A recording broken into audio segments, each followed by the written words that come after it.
Hey, what's up everybody? It's Lids, and we're back for some more Hades 2, and last time we had, spoiler alert, our first successful run with the axe, and it was a long time coming, so I'm glad we were able to check that off. I was kinda hoping that that meant now that we have a successful run with each of the weapons that we might see something new get unlocked.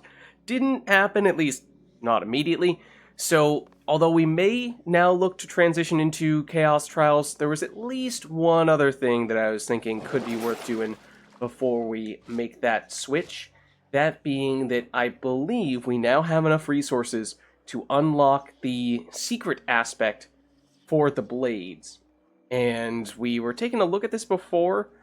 Basically, if you do a combination of an attack, a special, and a charge move, you get a pretty sizable burst of damage. Now, I'm not entirely sure if you use a charge attack or a charge special, if that counts as one of those pieces to the combo, or if that has to be 3 separate hits, in which case it takes a while before you can get this big burst of damage. So it feels like that means this would be more of a slower, harder hitting aspect, so a little bit less like the other blade aspects, a little bit more like, say, the axe, which, well, one of the reasons why I like the blades in general is because of how quick they are, and I put up with them having lower base damage, so I'm not necessarily sure this is the aspect for me, but it is the hidden aspect, so we'll try it out.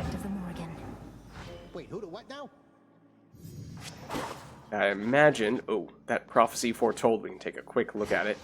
I'm guessing it is going to say, make it to the underworld, which we have now learned means, or make it rather to the final floor of the underworld, Tartarus. Though we've learned that that actually means you have to get all the way to the Chronos fight. Don't technically need to beat him.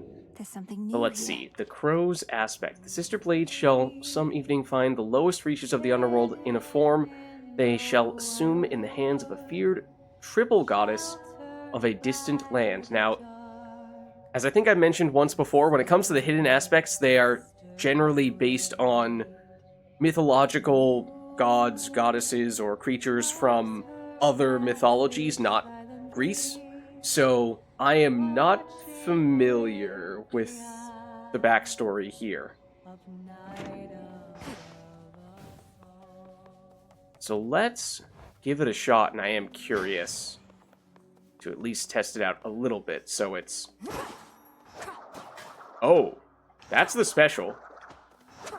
So that's different. Might be a little bit slower. I feel like that might have more single target damage potential.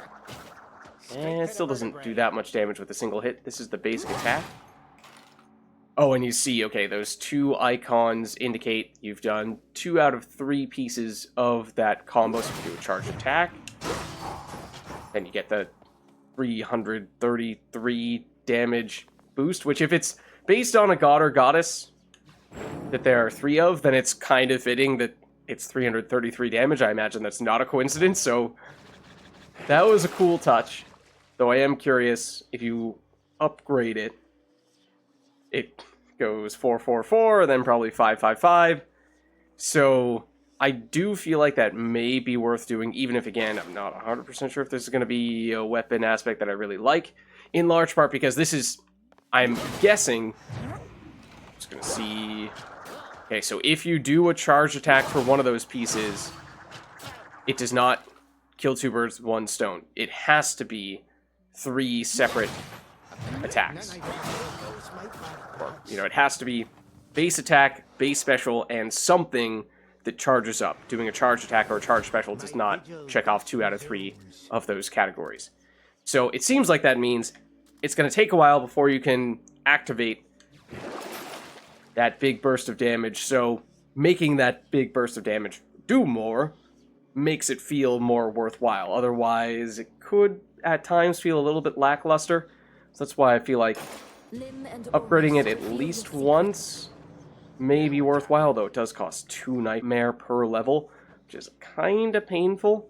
But I mean, once you get up to 444, just think of it this way. Most basic enemies are going to get demolished by that, especially if you consider that you have to hit them 3 times before you even proc this. So it feels like the only time where this becomes necessary and meaningful is against bigger enemies. I guess that's kind of useful if you're going up against certainly a floor boss. Then you're gonna have lots of time fighting them, and since it seems like those counters, whatever you want to call them, that little circle there from having used the special, and this second circle here from using the attack, they don't go away over time, or at least if they do, it lasts a really long time.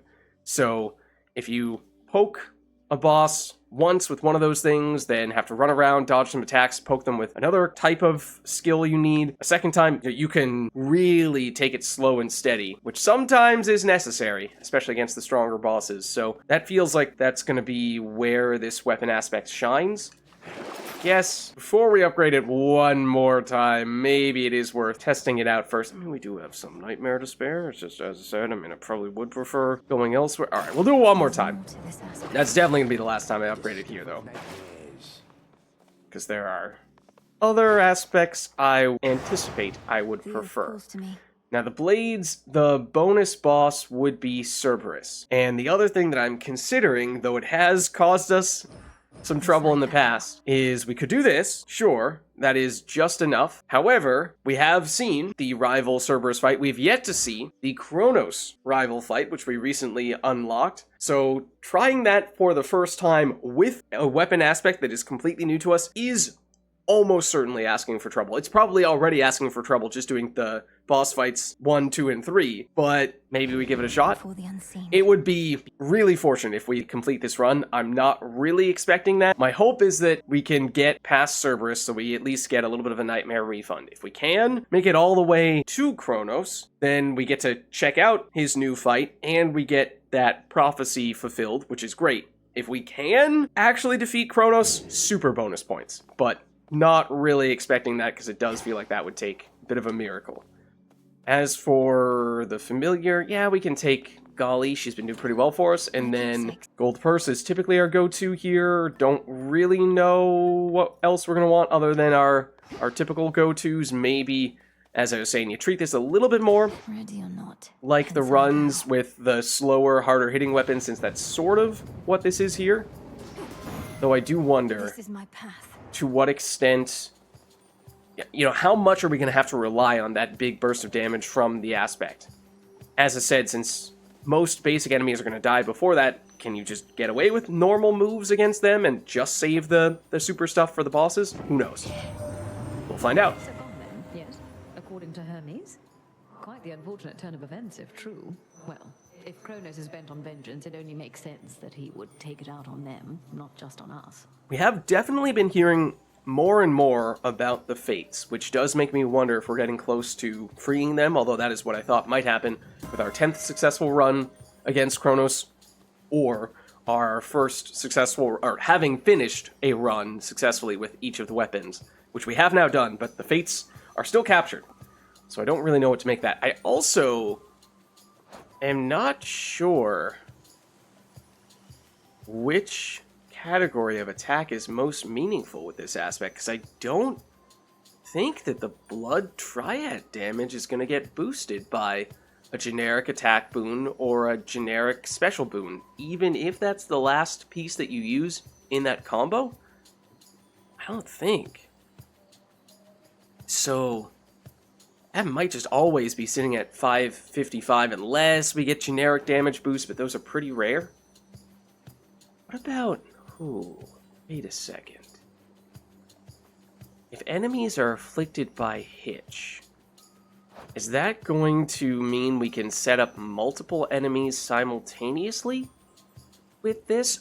Or should we be looking for boons like Apollo boons that give us lots of extra area of effect so that we can more easily hit multiple enemies and potentially activate this blood triad multiple times at once by that methodology? So hitch does intrigue me. Maybe we go with it on the sprint And I'm now very curious about Apollo boons. I do think, well, that is already a different type of attack than you would typically get from the base blades. It is slower, but it does have more area of effect, or at least it does a 360 around us, of course, so that is different in that way.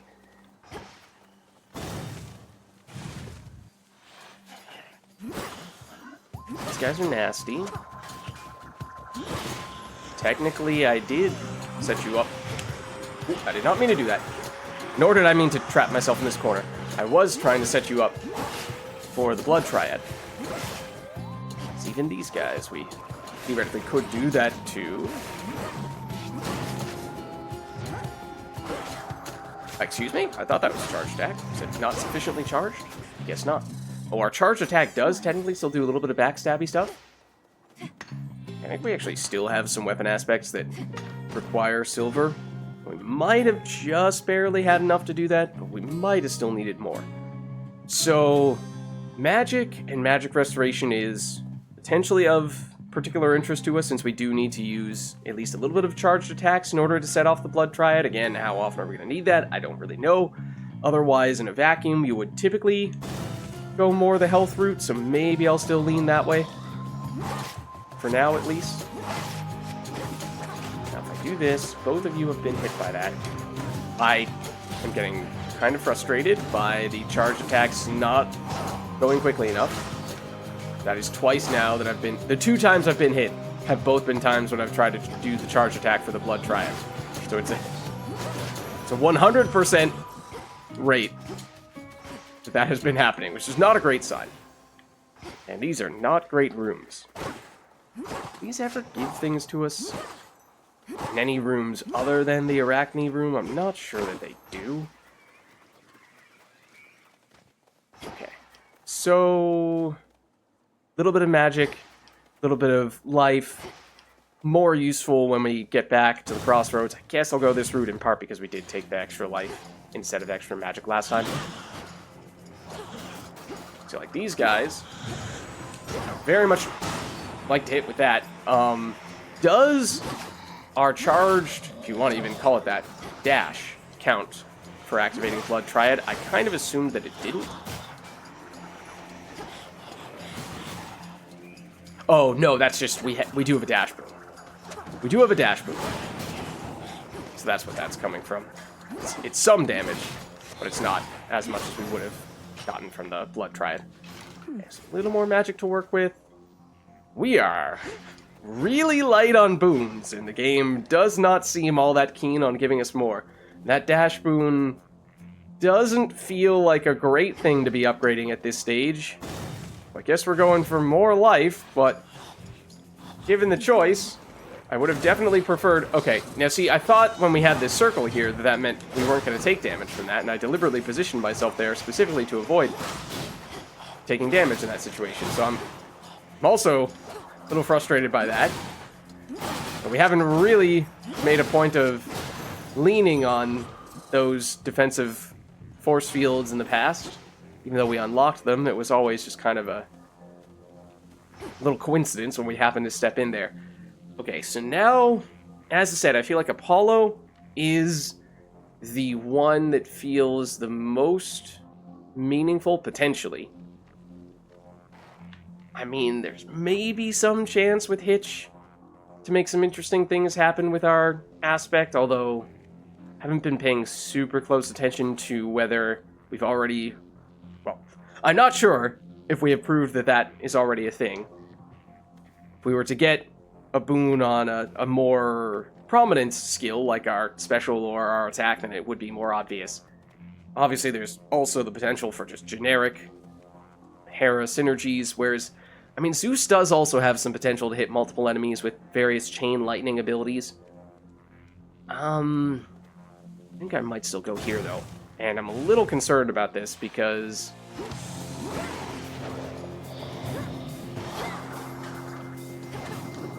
Okay, I would like to hit you with that. There we go. Okay, never mind, that is a corner that I cannot get out of. And that's really fun. This encounter still feels like it's very silly, with the huge smoke clouds where There's so many situations where you can get hit despite having zero line of sight on the enemies, and that is almost always the way that I do get hit.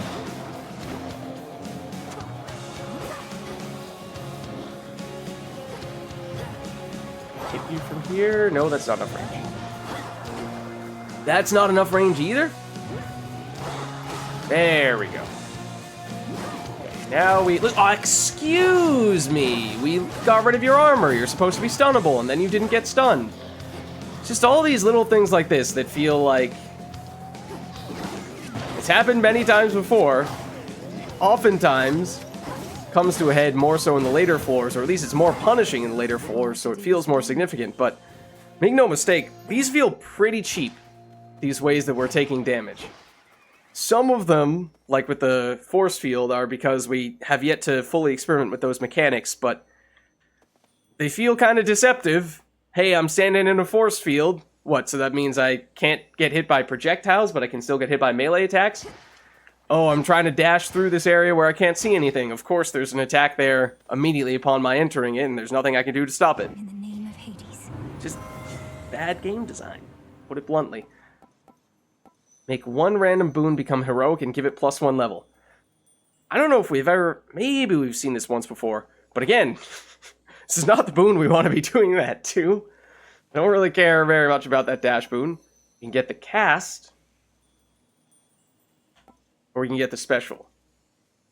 That was a fire boon? I mean, this is way too early for us to be thinking about stacking boons of a specific element, especially when we have so few, even for this stage in the run.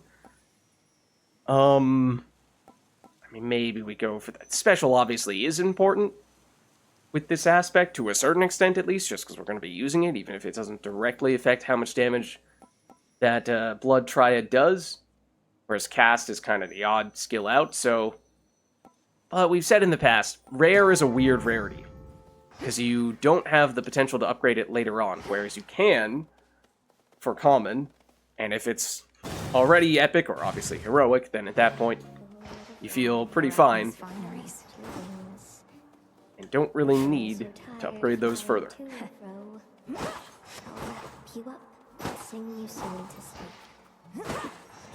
Yeah, these ones can potentially give something, which is why I am making a point of getting them all. Thanks, little one. Except I'm not sure that any of them did give us anything. How fares the big witch, by the by, my friend? I often see her in these woods, and every now and then she says hello. Makes time for little old Arachne. How ungodlike of her. I mean, again, she's technically a Titan. Headmistress seems as steady as can be. It's strange. Her confidence in my ability is one of the greatest sources of pressure that I feel. Although, I can't exactly tell her that. And why ever not? I'd always want to hear the honest truth from you. She's a smart one, no? Likely she knows that something's off.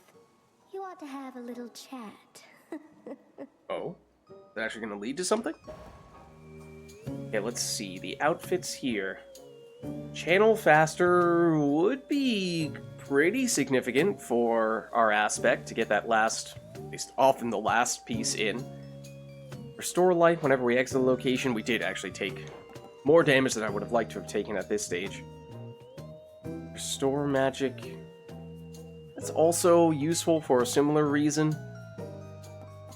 I think, you know, this one with a little bit more additional armor theoretically would last longer. You could maybe make that be the tiebreaker, although I feel like this is probably a little more impactful. We might find ourselves losing it almost immediately.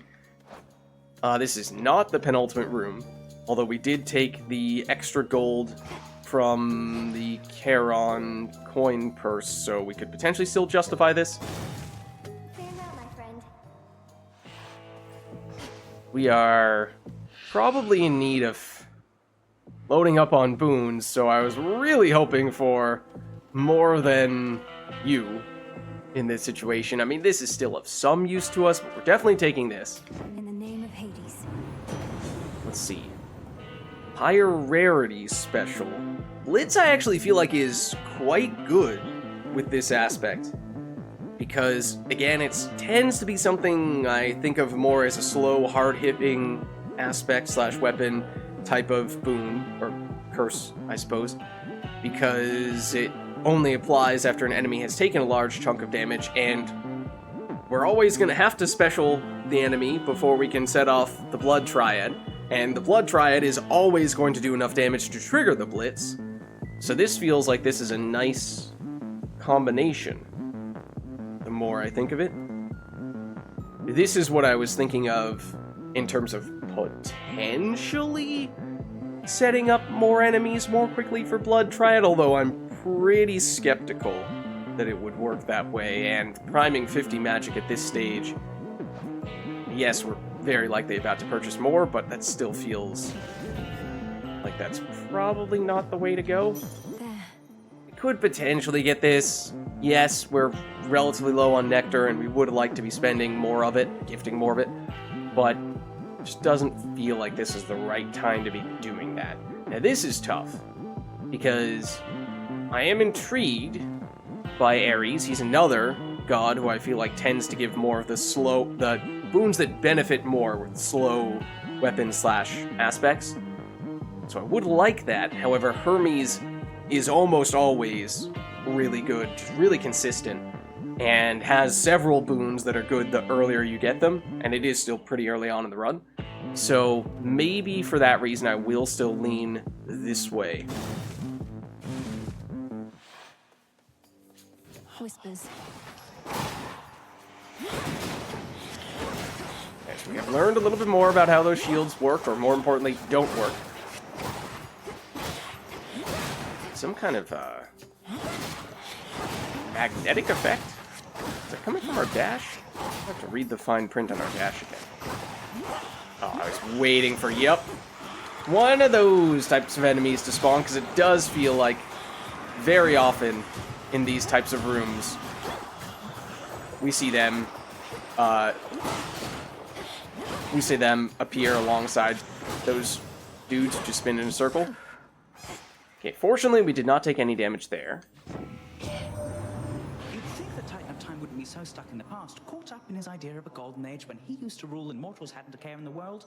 Caring's not such a bad thing, I think. I mean, there is some truth to that. Yeah, so Quick Buck being one of those examples of a boon. The earlier you get it, the more valuable it is, and it can really pay dividends long term. I mean, that's exactly what it is all about, of course. And then the Hasty Retreat, the later on in the run, the more effective it is, but it has the potential to become amazing. But I feel like in this situation, you have to go Quick Buck. Especially after having spent somewhat aggressively in the previous shop. Ooh, this is also difficult, to tell you the truth. Because, as I've said in the past, I think, generally speaking, runs are designed to give you more or less exactly the right amount of Selene encounters to allow you to max out your hex. Whereas, if you skip any Selene rooms, that means that it is now impossible or very difficult to max out your hex outside of extenuating circumstances, niche circumstances. So, obviously Hammer has more short-term potential because the hex does oftentimes require a fair bit of time before it can become a big factor. But long-term, especially against a super Chronos, having a very powerful hex could be a very big deal. And we, with this aspect, are going to be regularly using magic, so it does tie in fairly well from that standpoint. I mean, the hammer is still rarer in a vacuum. I guess I will go this route, although I don't love it. I would have greatly preferred we saw one of our other rooms that seemingly didn't have the best of options. One of those instead had shown us a hammer. Yes, I know, technically speaking, technically speaking, some of the types of room rewards are in a different category.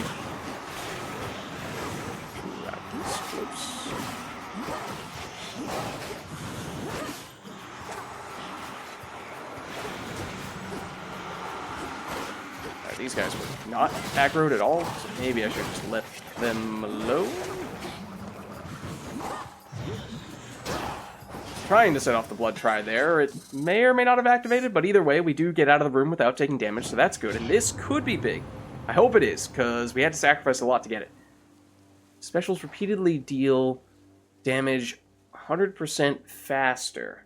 So I think this color icon is sort of the generic Blades hammer upgrade icon, whereas these darker ones mean that they are unique to this hidden aspect, which I feel like when we've seen that in the past for hidden aspects means they're oftentimes stronger. Blood Triad has a 33% chance to strike once more. Inconsistent, but the Blood Triad does do a lot of damage. Also, I mean, we should at least look at this. Your specials have plus 15 power and deal damage in a wider area. That does make it easier to set that up.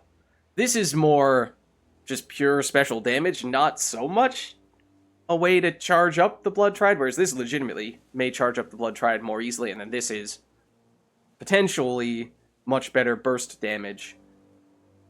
So this is really the consistency option. This is the burst option. This, I feel like, is probably the worst. I might go with this. I think it's 10 damage per hit right now with the special, so at least it was initially before the boon. So I think this is more than doubling it, but it's the area that I'm mostly doing it for, just to facilitate an easier time with the Blood Triad. I'm gonna do this. Come, you thieves. Especially because we are getting the bonus. Ooh. We're getting the bonus gold. Although I am doing this very slowly right now.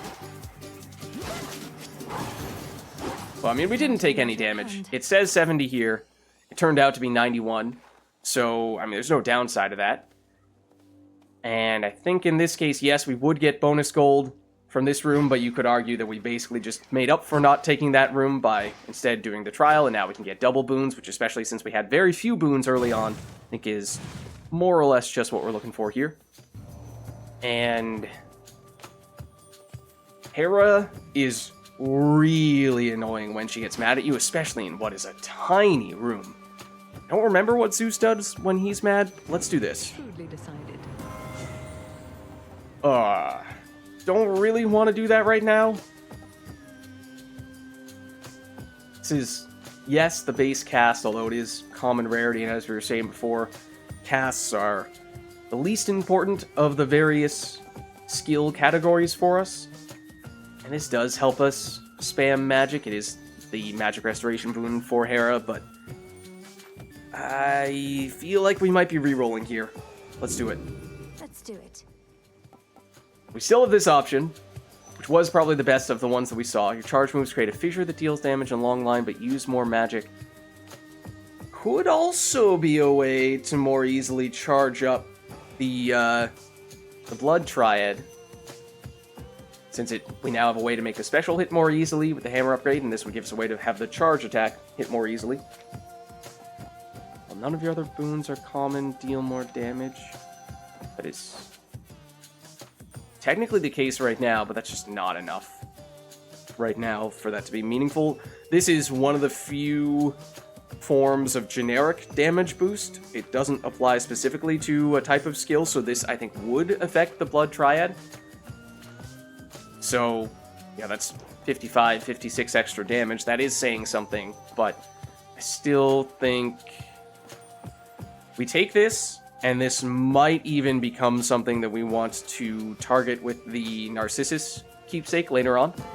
Because in the short term, obviously being just common rarity is a bit unfortunate. Normally, I would suggest you always take Queen Hera's side in everything, but not in this. But not when that means siding against me. Okay, so what does he do when he's mad? Because I don't remember.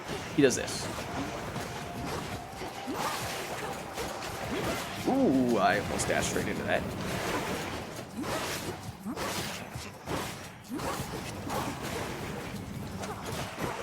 Usually the encounters, yeah, with people getting mad at you are longer than other encounters. I somehow think I avoided taking damage there.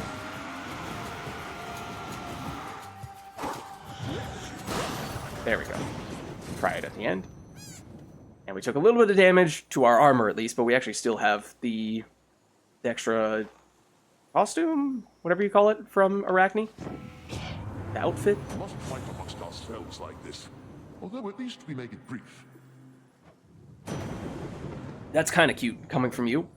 Okay, so we can get an attack boon. Again, I think the Blitz does make a lot of sense, but would really like to see more attack, or more rarity here.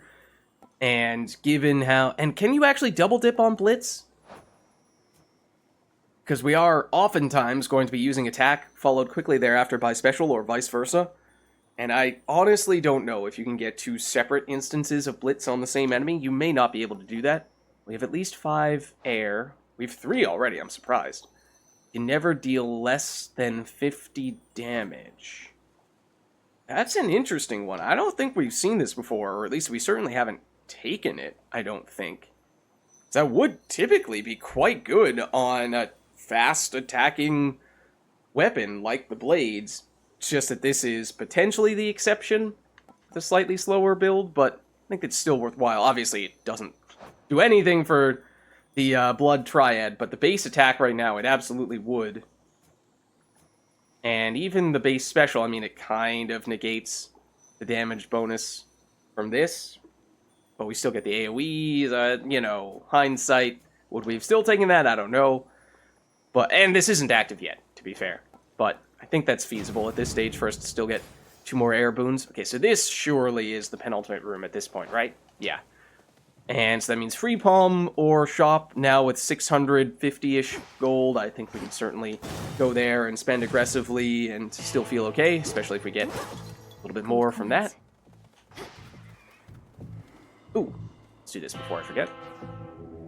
Be not afraid.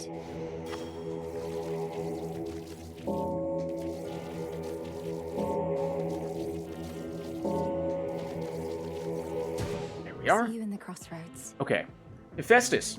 That is another one that I tend to think of as being about the big, slow hits.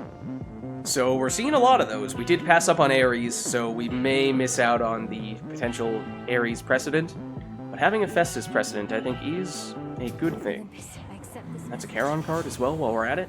So this wouldn't be a bad thing to have an attack boon on.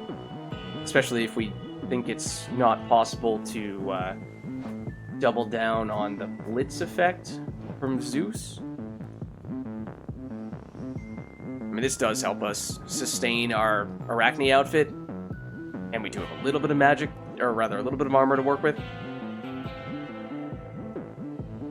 This is actually kind of useful, short term at least, but of course I do expect us to lose that armor, potentially, by the end of this encounter. Don't like that.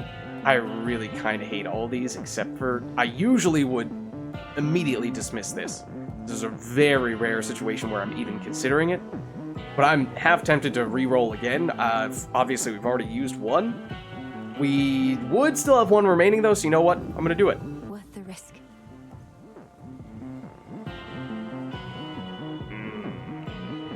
I still kind of hate it. As I said, basic attack boon probably would have been my number 1 choice, and I feel like that wasn't that much to ask for. I'm leaning this way. The thing that I don't like about it is, obviously it's common rarity, yes, so it's not giving us great value. It's early on, so we don't have that much magic to boost our life, but also, because it's common rarity, it means you are no longer guaranteed to get ranked up by the Narcissus keepsake. So I'm not a fan of that.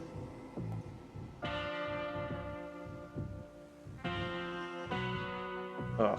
I think it might be this. Not thrilled about it. A little bit of that. Take a little bit of that. I think we can afford it. I think we'll be okay on that front. Now, this is, of course, rival Hecate. So she is in her stronger form. We do now have a sizable chunk of health. I do, of course, expect, as I just said, for this armor to go away by the time we get into the fight. But, or by the time we finish the fight.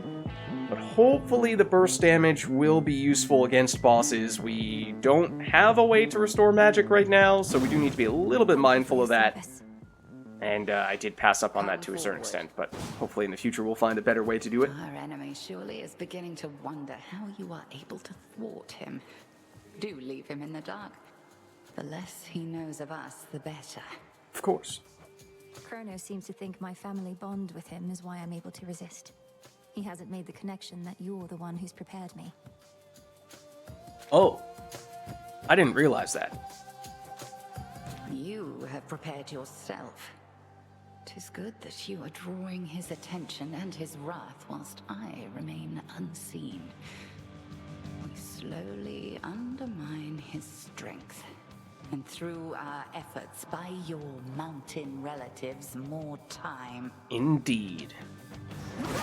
So I'm deliberately trying to... Okay, you're doing this early on. That's our projectile, don't worry about it.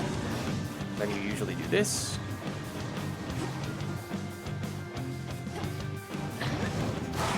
Okay, there's one round of Blood Triad. I didn't even see where you were. So yeah, that's the, as I said at the beginning, the thing that I do like about Blood Triad against bosses is, ooh, in theory, you can play it very slowly.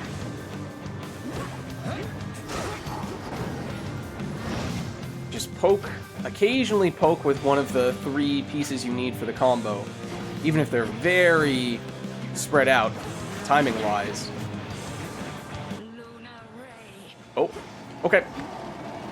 That was very annoying position for you to be in when you initiated. Annoying position for us to be in when you initiated that.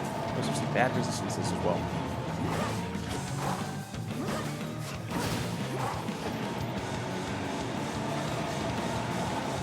Excuse me. Stop running!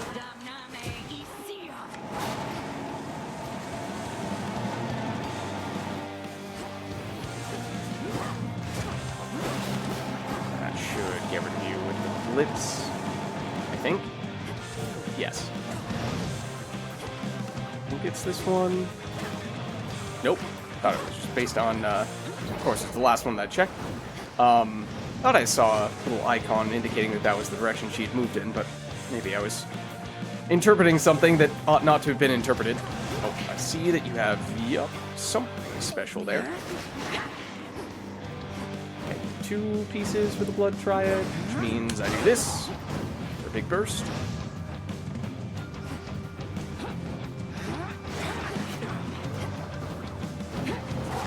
Oh, well, you can see which one is the real one based on who has the icons next to them. I don't know if that's the case when they're kind of, sort of in their hiding mode.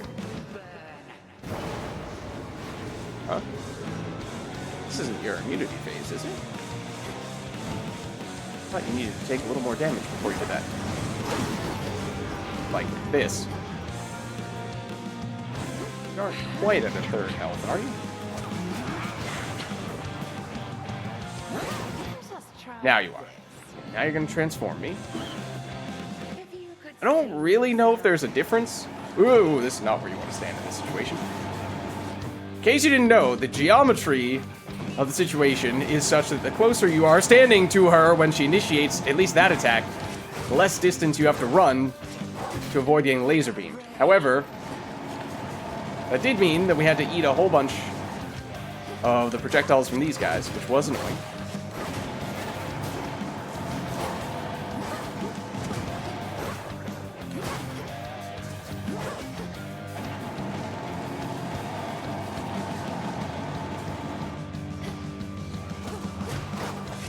There we go. Okay, so will you show it? No, see here, it doesn't show us which one is the real one based on... Well, now it does. That's weird. You already had 2 of the icons. I can't. Oh, okay, yeah. This is what I anticipated would potentially end up happening toward the end of the fight. We no longer have enough magic to do that, and unless the charge special costs less, but it's still too expensive.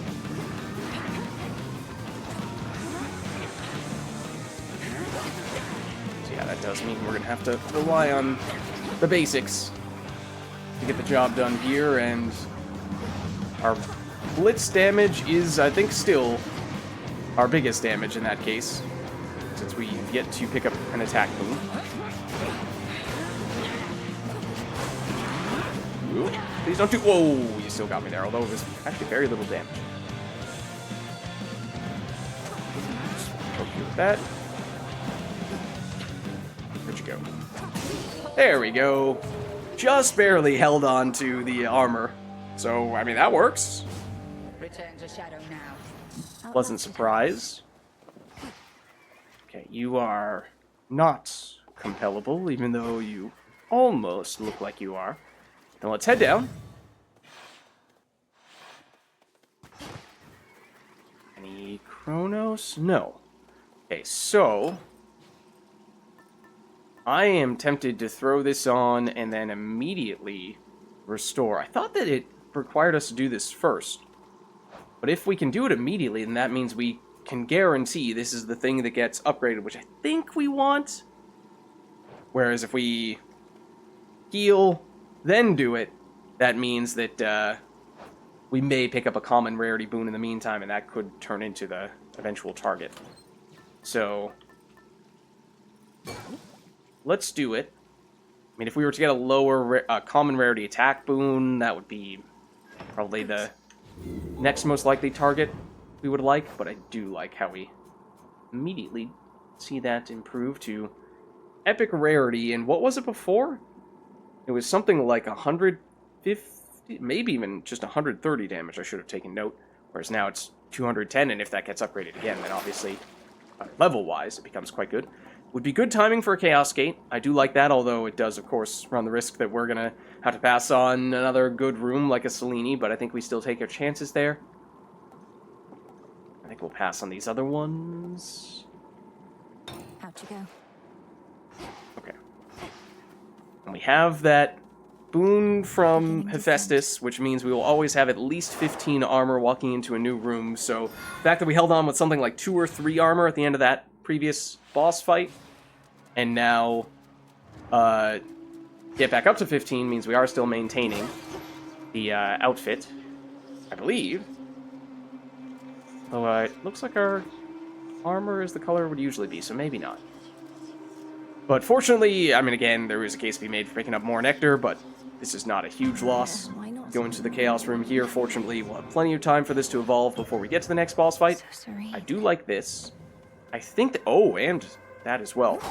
I think that one of the big things we were trying to do with these crafting resources was get enough to unlock the aspect of Nyx, which I think was a black coat aspect. She is the goddess of darkness, so it makes some sense that we're seeing her crafting materials for her aspect in Chaos, in this sort of realm of darkness. We've yet to try that aspect. There must be a Chaos trial for it, though, right? So maybe we'll just check it out there. Hold on, though. Within those waters teems the strangest life. Indeed. I think it tends to be more valuable than many of the other fishies as well. It's a bite. In you go, Marty. So we'll take that. And we'll see what we can get here. The act of creation is not always pristine. The residue of it you know as stardust, which retains some power over consciousness. Consider it an incentive to look upon the standing stone and undertake the trials you see there. We were talking about Chaos Trials. Chaos is encouraging us to do the Chaos Trials, and we did do a lot a while back, although there are still, I imagine, a lot more, including some that we probably unlocked recently from gaining access to new aspects. That may be on our agenda pretty soon. Whenever we use Magic Prime, but afterward we gain 54 magic. Not bad, because we saw in that previous boss fight, we blew through all of our magic toward the end. Cast deal bonus damage. Cast is not really what we're looking to upgrade. Specials deal more damage. We take more damage in the meantime, which I don't love. I mean, I honestly... The Zeus abilities are a little bit strange because they don't upgrade your base damage, do they? This is only gaining damage from the Blitz. So I don't know, actually, if special damage boosters affect the Blitz damage or if it only affects the base damage, which, once we do get the infusion, would still be decent. But until then, and we do have the Reaper Knives, which helps, at least in the short term, as well. So it's not horrible, but it does feel like that's maybe not quite as good as it might seem. This is not that exciting, but I think we might still want it nonetheless, and I think the downside is also the easiest to manage because we don't yet have any magic restoration, so priming magic when we use it, at the moment, is functionally the same as just running out of magic the normal way. So let's do that. And then, speaking of magic, this would give us more, this would give us more life. We have a lot of life. I think it's... Didn't we take the... Oh no, we didn't take the Festus boon that gives us extra life based on our magic. If we do that, then it would start to become pretty significant. I will go for more magic, though, because I am concerned about running out of magic during the Super Skilla fight, because we have seen that can be rather challenging. How does the Blitz work when they are in their shell? Are they more or less immune to it, or potentially immune to it? Because if so, that kind of stinks. Okay, I don't really want to be standing there. Also, that did actually turn into a block. Also, why was that taking an eternity to blow up? Also, that was very silly for me to stand there. The water spouts.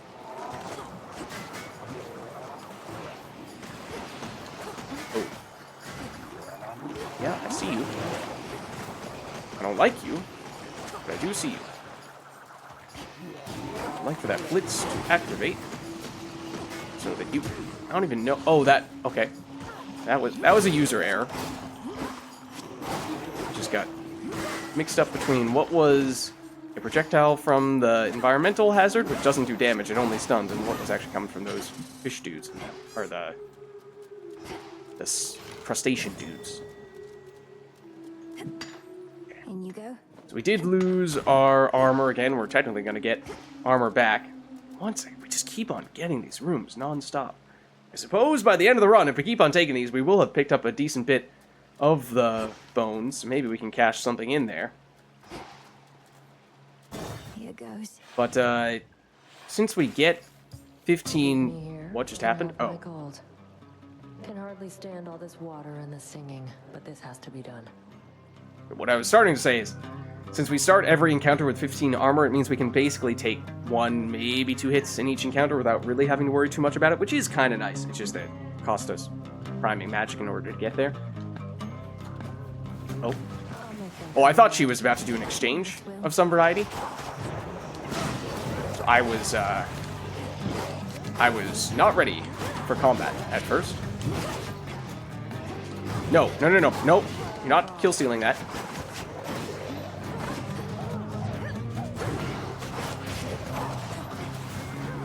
Fortunately, it does seem like Blood Triad is pretty useful for this. So that was, yes, a block that was going to have to happen, I'm afraid. That was bad. And we did use up all of our magic. It's also less than ideal. Oh, I could have stolen that. She might have stolen it from me, but we won either way. Take the damn gold. So we get 100 plus the bonus from our Hermes boon, so not bad there. Okay. So it's bonus in that case. Say, extra how did value. you get past Headmistress on your way down? She's always waiting for me at the edge of Erebus. Just answered your own question. She's waiting for you, not me. I'm not the one still being tested and trained. And I'm good at avoiding her. That's okay. We're making it through her. We're making it past. Okay, well, I was about to say, do we want that when we still have a decent bit of gold and some future increased gold earning potential, or we had to pass on Ares previously, so to get him now is nice. It is a mini-boss, which is a little concerning, but here, we don't have a choice, so here goes nothing. Oh, it's this guy. At last, a worthy opponent. More worthy than Nemesis, of course. That did or did not hit you? It did. What are you doing? Okay, there's the Blood Triad. It is worth a lot of damage, so that is nice. That hit you? I think it did. Okay, so we have special. Does require some concentration, I guess you would say. You have to remember, which one you've hit them with and which one you haven't. It's unfortunate. And also interrupted my charge attack, kind of, sort of. Or at least my rhythm. Now I'm all thrown off.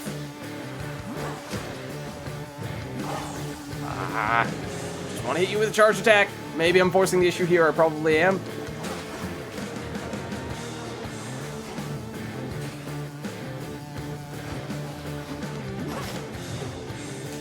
There we go. That's what I was looking for. Do that. Wait for blitz damage if we really like.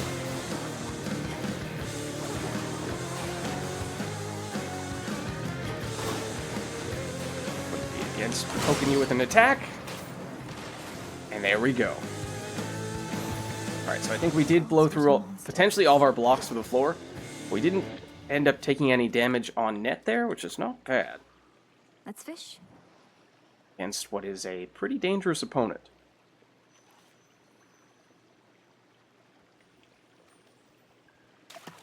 On the hook. Not sure if I caught a chitin. the guy we just fought is the most difficult of the various mini-bosses on this floor, or if it's the octopus guy who spawns in all the other mini-octopi. Okay, so this is supposed to be higher rarity. When first our fathers slew the Titan Chronos, and neither could I see him thwarted by your hand last night. But I've a good imagination for such things. Actually didn't know that Ares was younger. Striking foe, alright. This one that gives us plasma as a way to restore magic, so this would take the magic restoration slot. I think it is not as good as some of the other magic restoration boons when it comes to pure magic restoration. However, it has the upside of the plasma gives you extra attack speed, or, you know, every type of ability gets extra speed. So, offensively it's better. In terms of pure magic restoration, it's inferior. Depends on how much you really need the magic restoration. In short, we are going to get the Chaos boon evolving quite soon, actually, which gives us more magic. Not magic restoration, but it also means that we don't prime magic, so it would be pretty good timing for this. Otherwise, when we have less than 40 magic, we start healing. After you take damage or foe is slain, spill plasma, sometimes twice.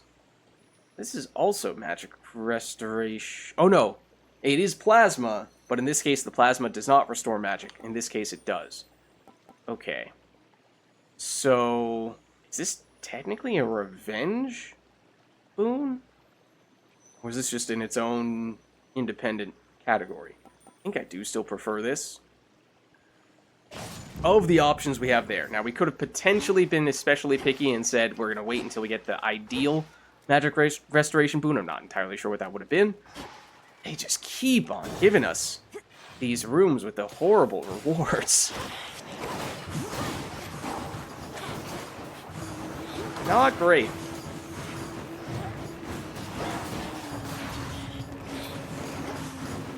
Mini shop there.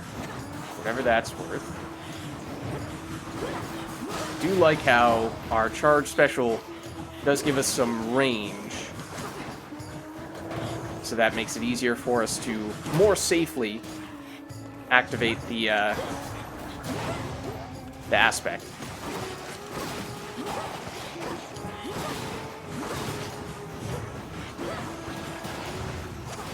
Too hot for you? Man, this is a long encounter. Stop that.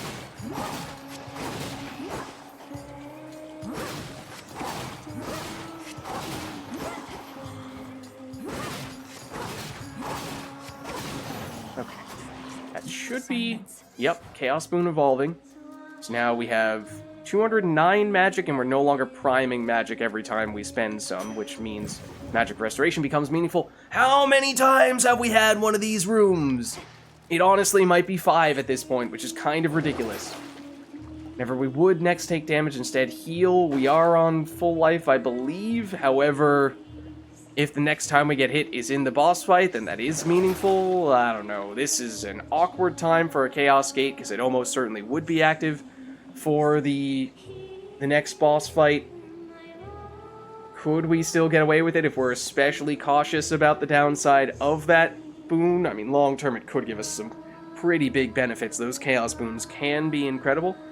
I'm half tempted to do it, even if this... I feel like this next boss fight may be one of the key barriers, because we have had trouble with this fight in the past. Ooh, we do have one more reroll, so we could go into the chaos room, and if we just hate everything, or if it feels like the upside is good, but we can't afford the downside in the Skilla fight, then we can reroll once and see what we get there. It is still a pretty big gamble, make no mistake. This helps to mitigate that risk to a certain extent, because this definitely would be active for that fight. I think we're definitely at least taking that. It's mostly a matter of, do we take this? I'm gonna do it. Very risky. Very risky. For sure. I'm gonna give it a shot. And then... I mean, usually, deciding between these two for one room, the amount of magic or life that it gives is so small that it's not that significant. But we've had so many of these rooms, they have added up to, I think, more or less, a full-blown heart or a full-blown magic upgrade. So, I feel like especially given how we just committed to a chaos room, I mean, we could technically still pass on it if we really wanted to. We don't have to go into the room, even if we paid for it, but, like, the life is maybe not the worst idea.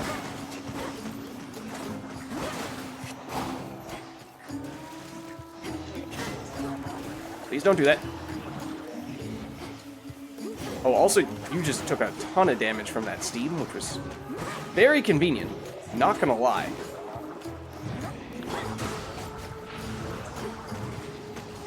Excuse me.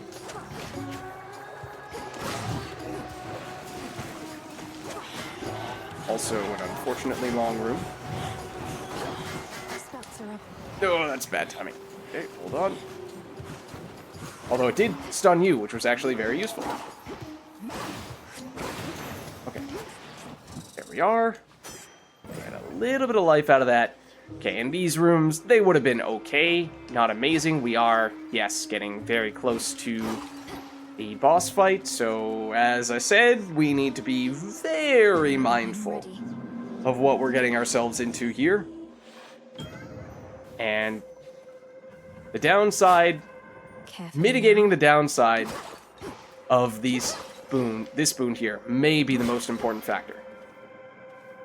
By the will of rather than focusing on the upside. So let's see. Legendary, for the next 5 encounters, each time we use our special, we take 5 damage. Afterward, we gain +1 use of Death Defiance. If this were cast, it could have been great. But we do really need our special. Like, I mean, really need our special right now.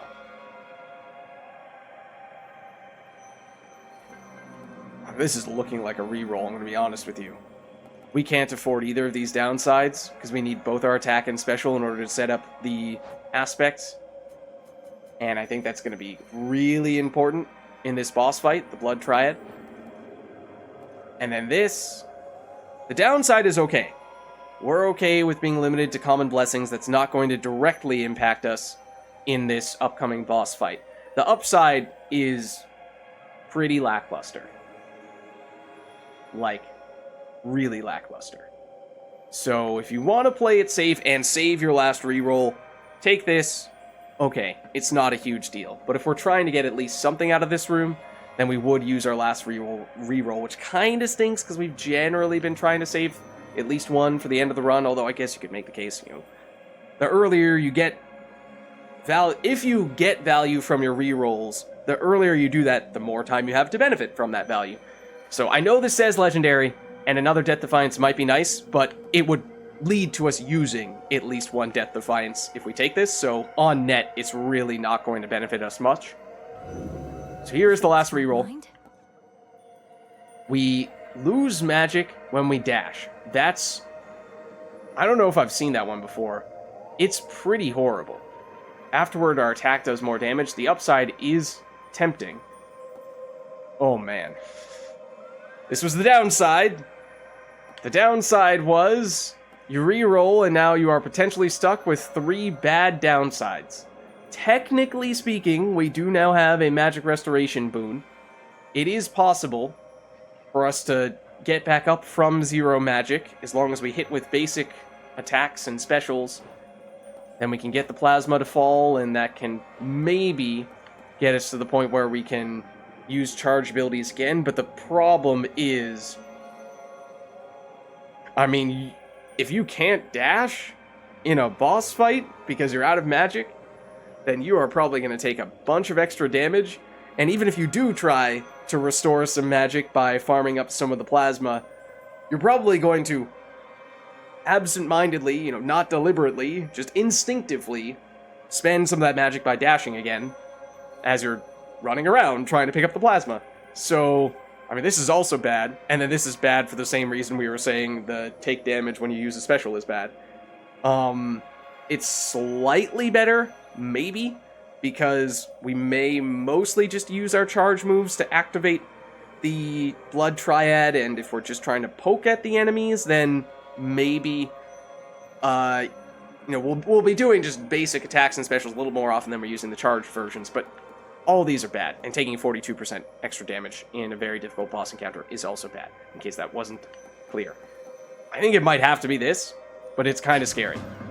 It's maybe marginally less risky than the downside of the boon that we were trying to avoid. So, and it, evolves after 4 encounters? I mean, once we get through the boss fight, we're still going to want to use charge abilities, but maybe we can get through those encounters a little more slowly and safely. This is now the penultimate room, the shop. See that, Golly? I'll take this. Nicely done. And we don't need the healing, but I think we will take the palm, and we will take the Ares, and I might take the palm, or I might take the boon first, rather, if we do happen to get an attack boon, because that is, again, the key thing that we are missing here. Although, to a certain extent, we are... Oh, no, we are not yet mitigating that, because we do not yet have this active. If we did, then having 0 attack boon would be less of a factor. But Ares attack, I wouldn't say no. In the name of Hades. We do get the Ares attack. Deal more damage and inflict wounds. Your strike has plus 50 power when inflicting this, and be reapplied after 3 seconds. More chance to deal big bonus damage if you have low health, which, I mean, there's certainly a chance we will find ourselves in that range at various points during this fight, but I think we are looking at attack boon. Death to our foes. We're looking at this, and I think this is actually pretty big. It looks like a marginal improvement, but that is a 16.6, repeating of course, percent improvement relative to what we had before. So it's a little more reliably going to give us magic restoration, which is the main... Wait, is that the main downside of the... No, we went with the one that makes us take damage when we use charge stuff, rather than the one that was going to use magic when we dash. Either way, this is a really important boon, so upgrading it is a big deal. But this is going to be really painful. There is a... Make no mistake, I'm not exaggerating when I say this, there is a legitimate chance that the run ends here. I would rather that not be the case, but we took a big risk, and it may not pay off for us. Showtime. This is the big break we've been waiting for. Is it? I told the gals we'd be back in the spotlight on the big stage in no time. But the bigger we get, the more detractors we'll get. Oh, she's saying this because we had the rival fight, then we deactivated the rival fight in the previous run, I believe, and now we're back, and that's why she's back on the big stage. The big break she was looking for. And you try to suffocate all your detractors as well as your fans? And if so, how will you keep accumulating more and more? Oh, don't worry your pretty little head about that, lady. You've got bigger problems like our special guest, who happens to be good at suffocating multiple detractors all at once. Unfortunately, that is true. Oh, okay. Going in immediately. I swear I was dodging in that instance. I'm frustrated that it did not apply. Because I was very much trying to hit you.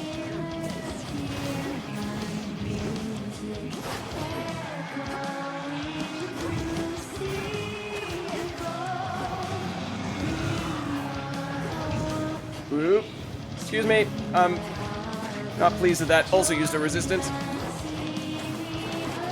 Oh. The tricky thing is that we very much have reason to try to focus on the drummer at the beginning of both phases. But, because she does things like this, which make for really tricky situations. But the stunning effect from this right here, the arena ability, whatever you want to call it, is really is set up specifically, it seems, to make it more likely to mess with you when you're going after her. Oh, and she is no longer doing stuff now, which is huge. I did not even see it, to be honest.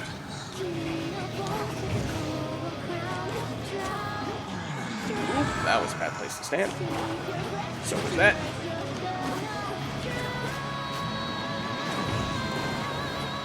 I do like, conceptually, the special that we have against the that was bad. Against Charybdis, because it does work well with the whole quickly poke and then run away strategy, which is really good when this arena is as crowded as it is.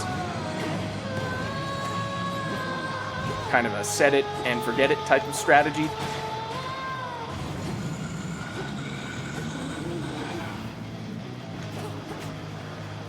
And this is definitely another instance where, ooh, hello. Another instance where being able to poke once with an attack or a special and then come back later to potentially use the blood trial, which I have deliberately not done yet because I know it's going to deal damage to us when we do. Okay, you're down. So you're trying to take down the easier, or drummer first, because she is a really high priority target. Oh, that trap. And that dealt a ton of damage to us. Wow. I think it shotgunned us a couple of different hits. You're down. Don't make me dash in the opposite direction that I'm telling you to dash. We've been over this before.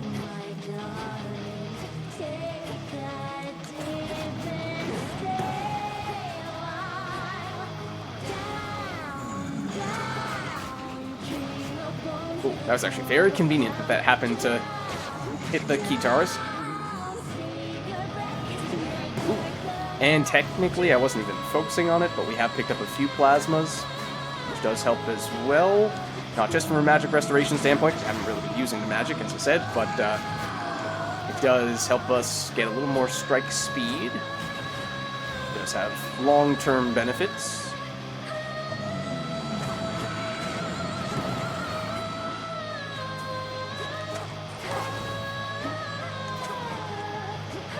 Time when it dashed in the opposite direction that I told it to. Just sometimes it is punitive, sometimes it isn't.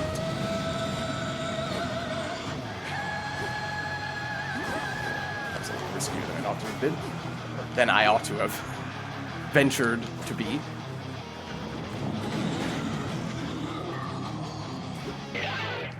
Okay, that was the Blitz. Got rid of you. Guitarist. Now it's just Scylla and Charybdis, who, yes, does potentially seem to have more damage than anyone else. But I think we established that you can't just directly attack Charybdis. Only way you can is by going after the various tentacles that he spawns in, which obviously we got rid of, so that's no longer an option.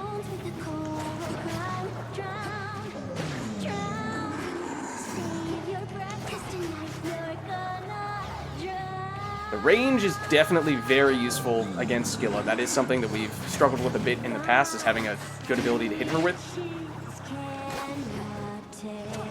should have that. It's 10. can't remember how much strike speed it is per plasma. It might be, I want to say it's just 2. So an individual plasma is not a huge difference maker from that standpoint.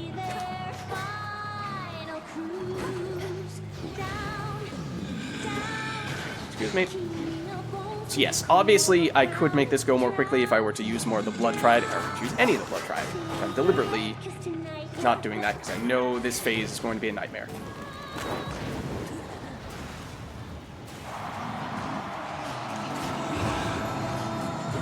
I was trying to use a charge attack and I couldn't even squeeze it in time. So now you're doing this.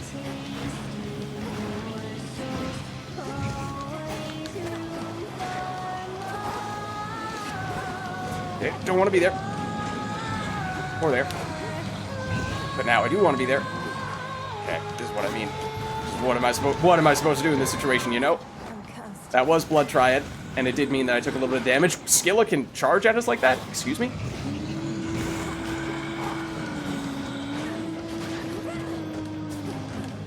Okay. The hazard is really trying to knock me out of there. Okay, at least poke you. At least poke you while I'm at it. Then rush back in here. I'm trying to get rid of you. Okay, we did. That is huge. I dodged that. Could get rid of some of you, and I did. That is big as well. Wasn't even trying to dash into Skilla, but we'll take it. I do see some plasmas on the ground, but I can't always pick them up. It's not always safe to do that. Ooh, she caught up to me. Is she going faster in this phase than she would usually go? Feels like she is speeding. Nope, don't want to be there. A little bit of plasma. Hit you with that. Whoa, that was bad. Excuse me. I think that one is close to going down. There we go. Okay. Make it simpler by getting rid of some of these guys. That's the plan. Then it becomes more manageable. Yep. That's where most of the challenge comes from, at least. Oh, I was wrong timing on the dash. It was avoidable. I tried to sneak in an attack there, but I didn't. I don't really know why.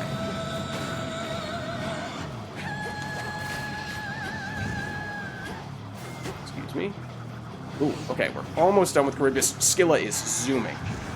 I took to mean that, yes, she was about to do that again, but it's also some aggressive stuff from Charybdis. Haven't necessarily focused as much on that one, it feels like. Although I may have just gotten it. I think I did. There we go. Charybdis is down. That's pretty huge. Okay, remember, the safe option is to hit and run with the special. Rely on the blitz to do the burst damage you're looking for. I would love to pick up the plasma, but I think just one individual plasma doesn't make a huge difference. Did we get rid of you? No, you're back. Okay. Ooh, and the special can also sort of hit Skilla from behind, which has also been an issue at times.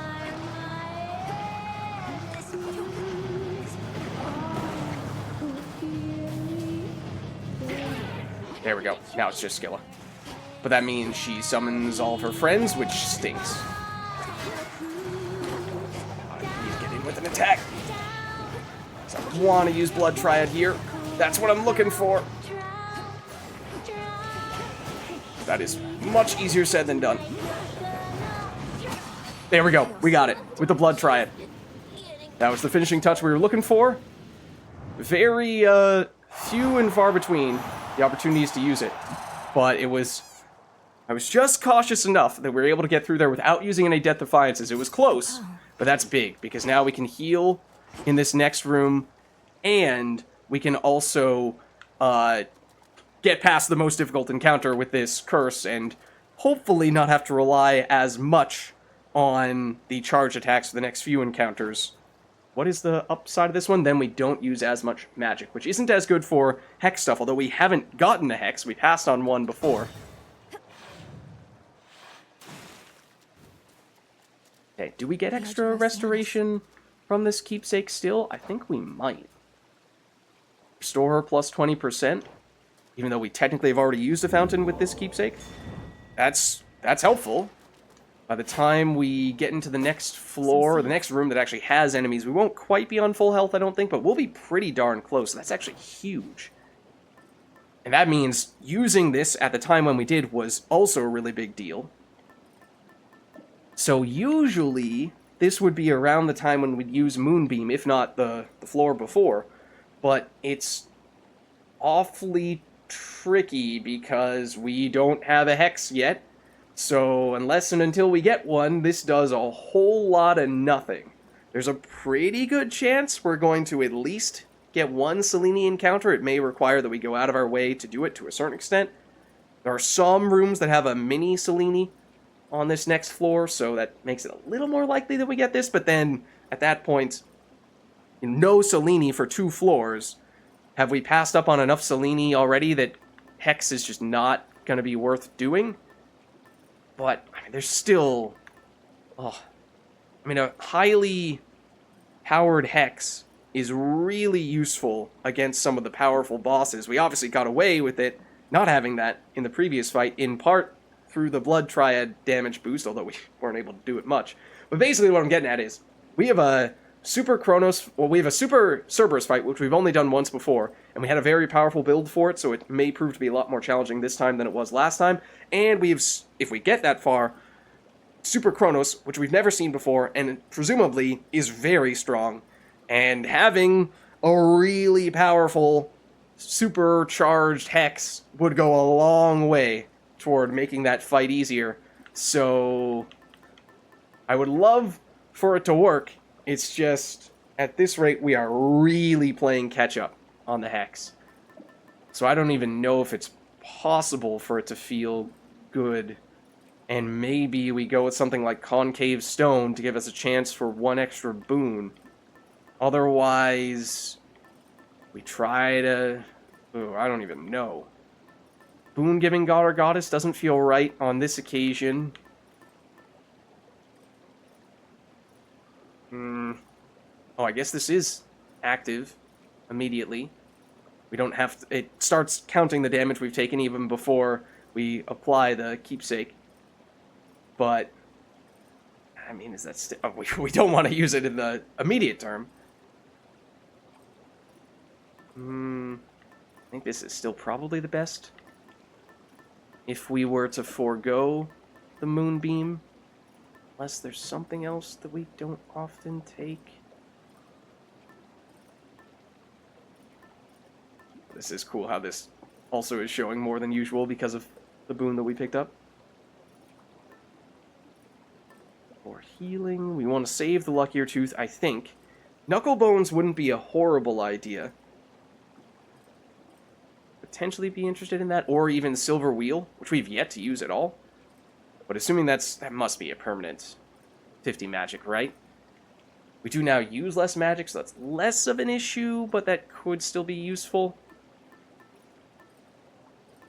You know, I'm gonna give it a shot. Should keep me company. We should at least get some Selene. It just may still not be enough for it to feel worthwhile. We could guarantee that we get back up to full health more or less immediately. I feel like we aren't spending on any of this stuff here, to be honest with you. It's effectively giving us something like 10 healing. So we're going to get 5 in this room, 5 in the next room. It's a little more than that, I guess. Alright, I guess we can afford it. We'll go for it. But we have spent aggressively thus far. Even if we have the extra coin-earning potential, we want to make sure we can still get some big things and not waste our money on other things. This is, I believe, the boss that we get the extra nightmare from. So it would be useful from that standpoint. We can just get past Cerberus. As I said, we've only fought him once before in this rival state. And oh, okay. Well, this is what we were looking for. Does the Moonbeam increase the probability of... Yes, it does increase the probability of Selene showing up, so it's like the other boon-giving god or goddess keepsakes in that way, so that is nice. Otherwise, we were at risk of that not being so great. So this is good timing. And we will potentially even do that one first. No, we should probably do the other one first on the off chance that we see Echo in the subsequent room. That is unlikely. It does kind of seem like Echo is almost always... Really? That hit me? It does seem like Echo almost always shows up at the same time on each floor, and that is, what, the third room? Not the second room, I think? Not really sure what the probability of this duplicating is. More ashes. That does give us extra light. Even that smaller version is nice. There's the bell. Anything else in here? There's not. Okay. Yes, we'll still take Hephaestus first. Let's see what we get. For my father. Oh, I did not even see you.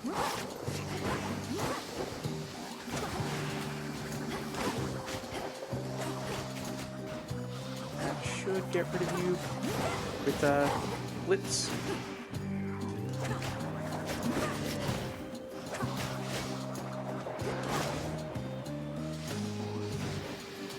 Obviously, still trying not to use charged attacks to avoid taking damage that we don't really need to be taking right now.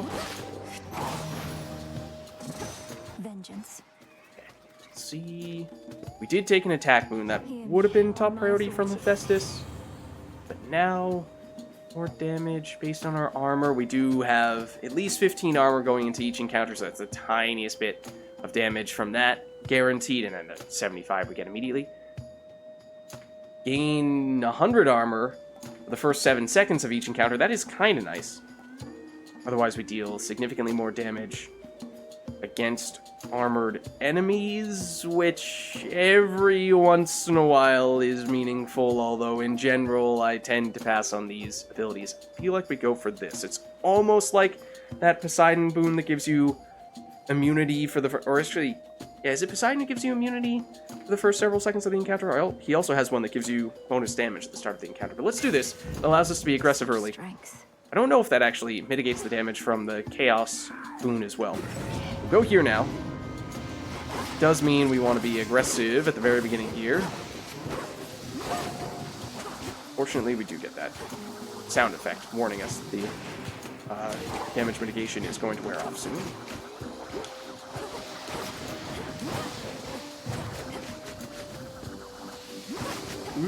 Run away. Who's left? Oh, 2. There we go.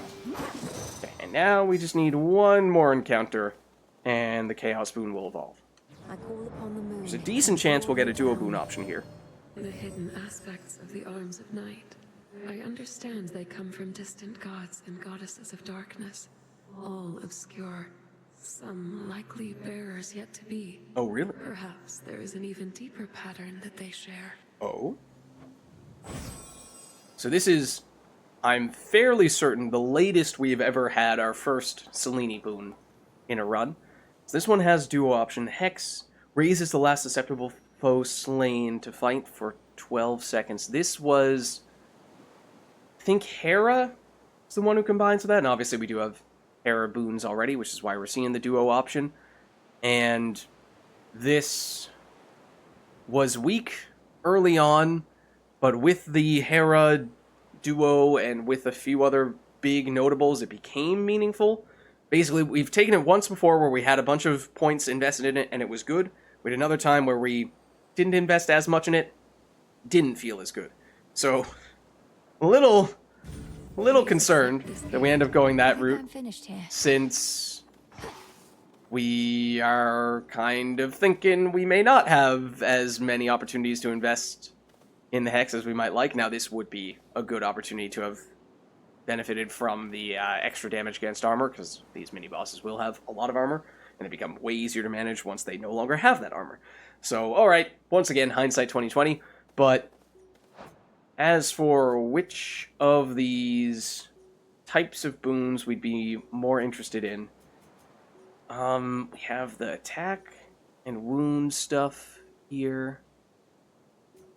And we have the plasma. There are a few other plasma-based ability, or at least one other plasma-based ability. And if you include the legendary, then that also involves plasma. Whereas Hera, if the cast, it feels like... Oh, and we do have the sprint as well. Okay, so we have a little bit of stuff going on hitch-wise, because the cast is not... It's our least important boon right now of the major categories. So I'm a little more hesitant to build around that, although technically we're getting it from the sprint as well. So if we do see hitch synergies, there's something to be said for that, but I think this is still the way to go. I'm going. Step aside. Which mini-boss is it? It is you. And it does stink how... Oh, right, we had the armor at the beginning, and I didn't capitalize on it. You actually don't have armor, which I'm just realizing. It would be really nice if you had just been one room later, and then we could have benefited from the... Oh, maybe this, I suppose, is worth something. We would have benefited from... That does do the tiniest sliver of damage. Would have benefited from the Chaos Boon had you just waited one more room. Oh, that's our teammate.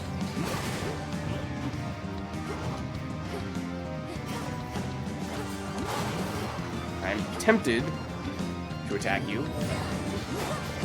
With a charge attack, that is.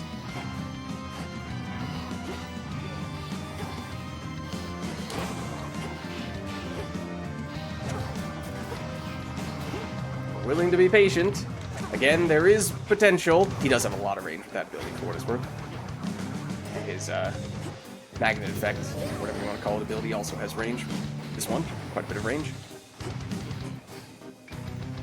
And our teammate that we did revive is very unreliable, it seems, because it has projectile abilities, and I remember seeing in the past projectile abilities... Oh, that was bad.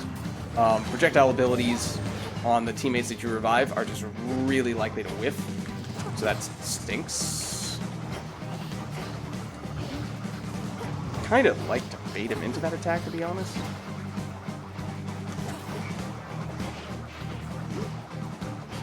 It would be nice to be able to see them.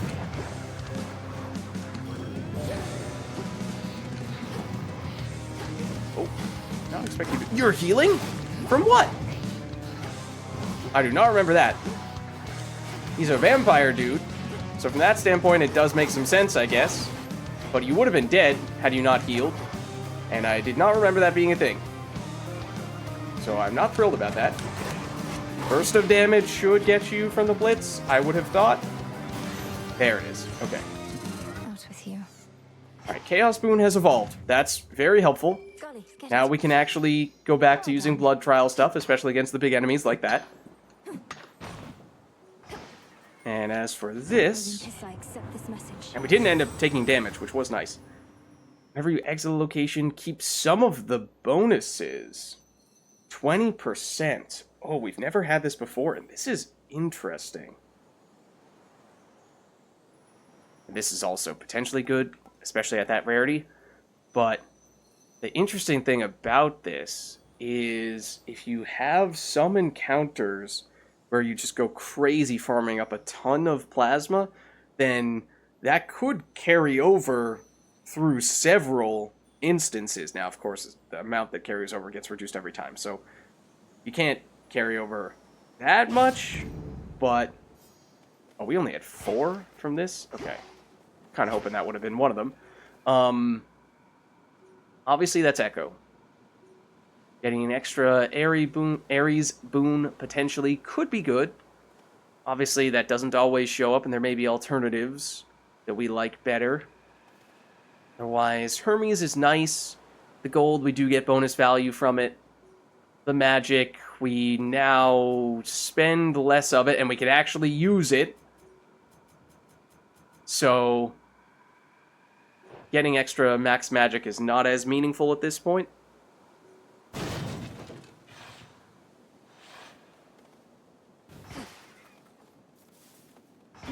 Always pleased to see you. Doesn't seem like there's anything else in here, which is somewhat unusual. Pleased to see you. See you. See you. Hello, Echo. Let's see, after your next purchase from Charon, gain another at no extra charge. That's basically like the getting the double effect that we were just talking about, though we actually have a little more control over it in this case. Obviously, we're subject to whatever Charon has in the shop, but we have 3 choices. This is better than we were giving it credit for at first. And then this, we have a lot of both of those things, so it would be worth a lot, but it depletes over time, much like this does. But I think this has more staying potential than this. This is always going to go down by a pretty sizable amount every room, whereas this goes down by a smaller amount and has a smaller chance of going down overall. Obviously, if you get hit a bunch of times in one room, then it may deplete a lot of it, but even then, it only starts at 50% proc chance. I think we might be looking at this, because I'm just thinking about, again, Super Cerberus, and after that, potentially Super Chronos as well. No guarantees this will have any effect by the time we get there, although I know it was an effect by the time we got to Chronos on at least one prior occasion. Yeah, there is something else here. It's just a little bit further down in the room. Ooh. Once again, tough. Because we basically committed to going Selene when we took the Moonbeam. So we kind of do need to go to the room on the right. Even if that means we're passing up on a hammer that could potentially be very good. But if you think of it as hammer versus the Selene bonus points and the bonus points from the Moonbeam, this is probably still more valuable. Obviously, yes, we could have gotten the Moonbeam to activate on a later occasion, but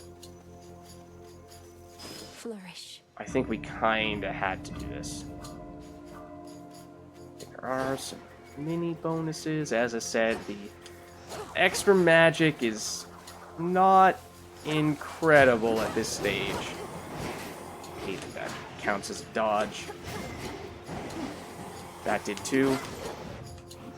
These guys, abilities that don't deal damage should not count as using dodges. That just seems really silly to me. And, I mean, we've seen it before. It's always been the case. Always use more. But, so it's not like this is a surprise, but it still feels like that is relevant here.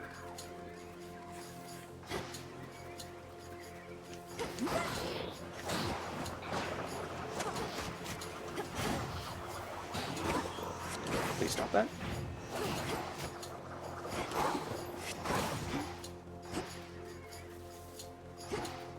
There was another little dude. Did we get rid of him? And I actually do think Selene might be the top priority here. Oh. Another one of you guys. Just try to attack you quickly enough that you can't respond. Getting a little bit of the plasma does help.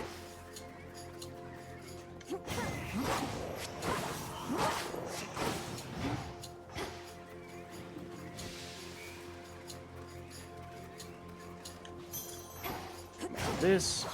Now, again, these guys who may mess with our dodge/blocks. Not what we want. Particularly that guy. Please use. Oh, right. The reason why I can't use that is because I still have a cast on the ground.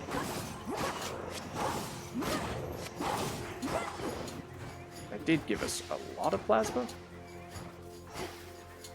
So this is what I was kind of talking about before. If you do manage to farm up a lot of plasma, then it can carry over a lot more from one encounter to the next. You can see that one. Okay. I believe these all technically count as independent encounters, so I think we're gonna... I don't know how it's going to consider the plasma for this first one, since that was sort of pre-encounter. Okay, that does still count. I hate you, for reasons we have previously discussed when it comes to the we don't have visibility stuff. Remember, though, we can actually do this now. Very easy to forget. don't know who I summoned. Was it a 1,000 punch dude? I think it was a 1,000 punch dude.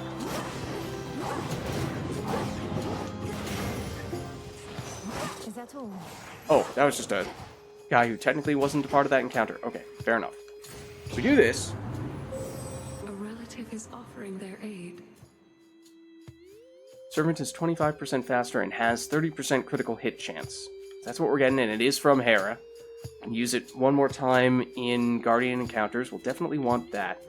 What was this? 20% of the damage we would take goes to our minion instead. They fight indefinitely instead of expiring, which is convenient. They attack and move faster. I think that was a big factor as well. So let's see. Charges up automatically. I think the charge up is not a huge deal with this hex because it doesn't cost that much initially, if I remember correctly. And then it takes a little while before you have to at least kill one basic enemy before you can summon anyone. So you can't immediately press it the first second you enter an encounter anyway. Servants deal more damage. After hex we do more damage. After hex we deal more damage. After hex we deal more damage. So there's going to be a lot of that. Maybe we accept that. That would be a generic form of damage that would affect the blood trial. So getting 10% additional damage on blood trial is 56 or whatever damage. So that's non-zero for sure. The other thing to consider though is which, if any, direction down the side do we want to go. Because that may influence whether we want to go there or that. Well, I mean, if we want to go down either of these sides, we really want to take one of these two, which means we might need to do this one, which kind of stinks. Especially because that is not useful, or generally not very useful. And 1, 2, 3, 4, 5, 6, 7, 8. Now, okay, it is possible for us to get all the way there, so I was going to say it may make some sense to think a little less about the long-term benefits because of how long it took us to get to Selene and how we might be limited in how many Selene upgrades we can get, but if we could get just a little bit more... I mean, this is still quite good in terms of a passive boost. We did manage to get 10% total damage for the rest of the encounter. This would get us up to 15. This makes our dude much better. And then that makes us tankier. If we do this.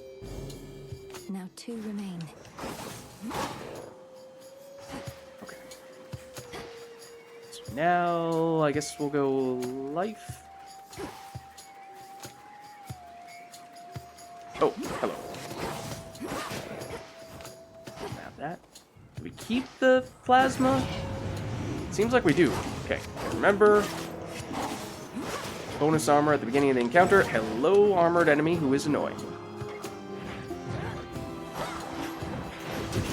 Next. I have no idea who I got most recently. Apparently it was you with the extra speed. You're not bad. Okay.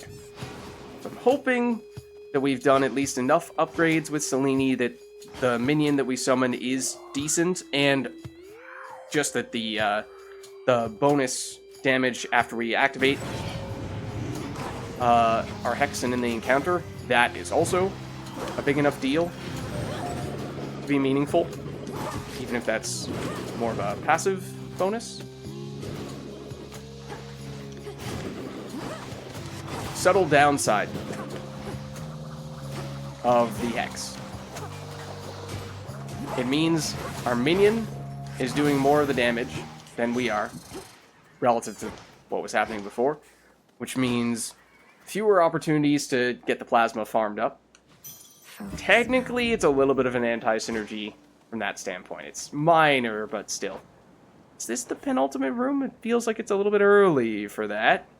This would be room 31. I'm not sure that it is, to be honest with you, although seeing shop and then a single room as the alternative, usually that's what the penultimate room looks like. 390 is enough for us to do a lot in this shop, but if we were to get another shop soon thereafter, that'd be less so the case. We can still do this, though. Well, it is the penultimate room. If these footsteps, these paw prints are any indicator. Okay, I think we want everything, and we can only just barely afford to do that. Wow. In fact, that's kind of significant, because that means we're going to go into the next floor with almost no gold, and there will be a mini shop, at least, at the start of the next floor, assuming we make it past Cerberus, which again is not a given, but there are sometimes some really nice things at those mini shops, so to not be able to do anything or have very limited options at that mini shop might be a little bit unfortunate. But we were potentially a little overly aggressive before some of our purchases, so maybe that's coming back to bite us a bit. Let's see what we get here, though. Attack and special deal more damage for each earth boon we have. We do have 6, so that's a 30% damage to our attack and special. Again, I'm not quite sure how that works, because our attacks and special... Okay, no, this is a straight-up percentage damage boost for our attack. So for our attack, simple enough, that is helping. But, oh, I guess still the question is, to what extent does that interact with the wounds mechanic? And then similarly, just about all of our damage on our special is coming from our blitz. So does it affect the blitz damage or not? Because if it doesn't, then it's not actually that useful. This is a pretty big deal. So we have a lot of magic. That would give us a ton of health. That would basically give us as much health as we would usually have at the end of a run. Now at the end of the second to last floor instead. A little late for this. But it's definitely one of these two. I feel like now that we are back to being able to use the aspect of Morgan and the blood trial, I think we feel better. And that doesn't directly interact with attacks and specials. Obviously, we are using them. But I think we go this route. It's the safer option. It's the less fancy option. Does mean we have a ton here. Might have benefited from taking this first, though I don't even know if the thing we just got is upgradable at all. I totally forgot about this as well, to be honest with you. Improve the blitz damage and improve the attack damage. This is a flat number. This is a percentage. I am not sure. I mean, I feel like we're doing a little more with this, to be honest with you.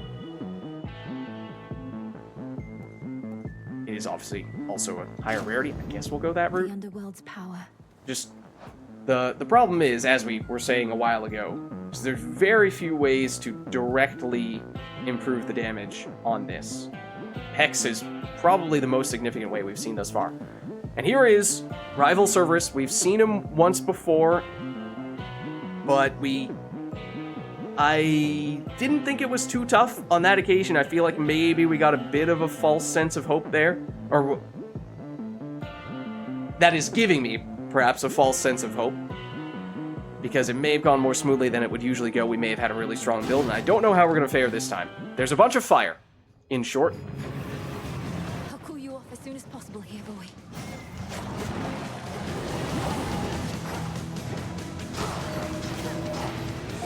And it is not always obvious where we can and cannot go and how we're supposed to dodge some of those abilities. I'd love to pick up that plasma, but that is easier said than done.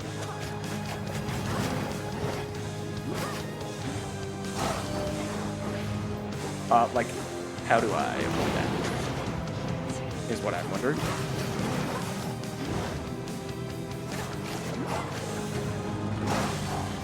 Thought that was blood trial. That is question mark? Oh, I'm in a horrible spot here on so many levels. Hey, get back here. This is also a... Oh my god, this combination is ridiculous. These enemies who drop explosive bombs, and then that guy who forces me right next to him, functionally making it impossible for me to avoid getting hit by all those things. Hate that. At least I can summon you now. Oh my gosh, that's a horrible place to be stuck. For that.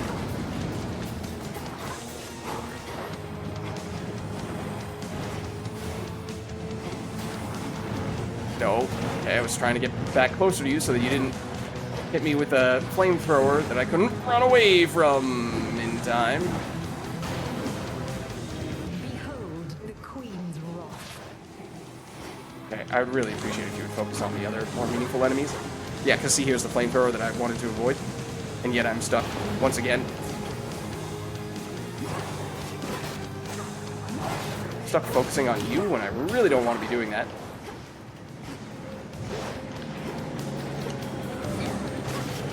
No idea how effective you are against Cerberus. Yeah, just our position. Usually the reason why I like the previous Cerberus fights and this one from first impression, even though I was saying maybe we were a little bit spoiled last time, was because it's mostly about positioning. It's not as much about, ooh, oh, he says as he gets caught in a horrible position. It's mostly about positioning and less about really well-timed dodges and what have you. But our positioning has been horrible on several occasions, so we've been really punished by that. And that continues to be the case.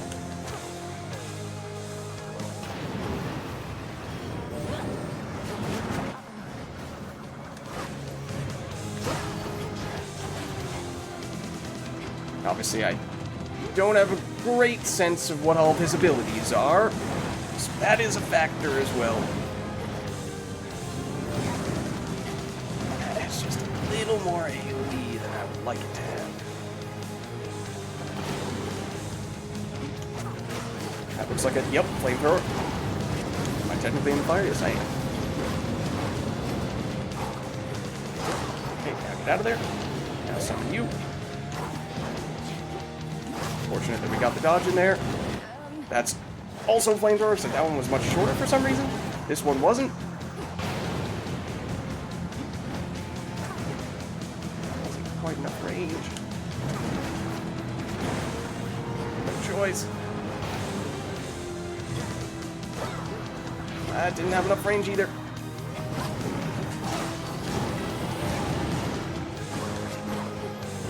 No! Oh, man! I mean, it's brutal when you are stuck in the wrong place. Is he going into ads phase now? No, he's not. This instead! Oh, that's gonna nail us. Might have to use Death Defiance very soon.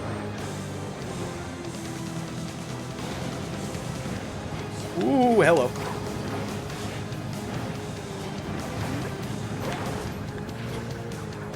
Hit him with that. Oh, dear. Oh, where do I go?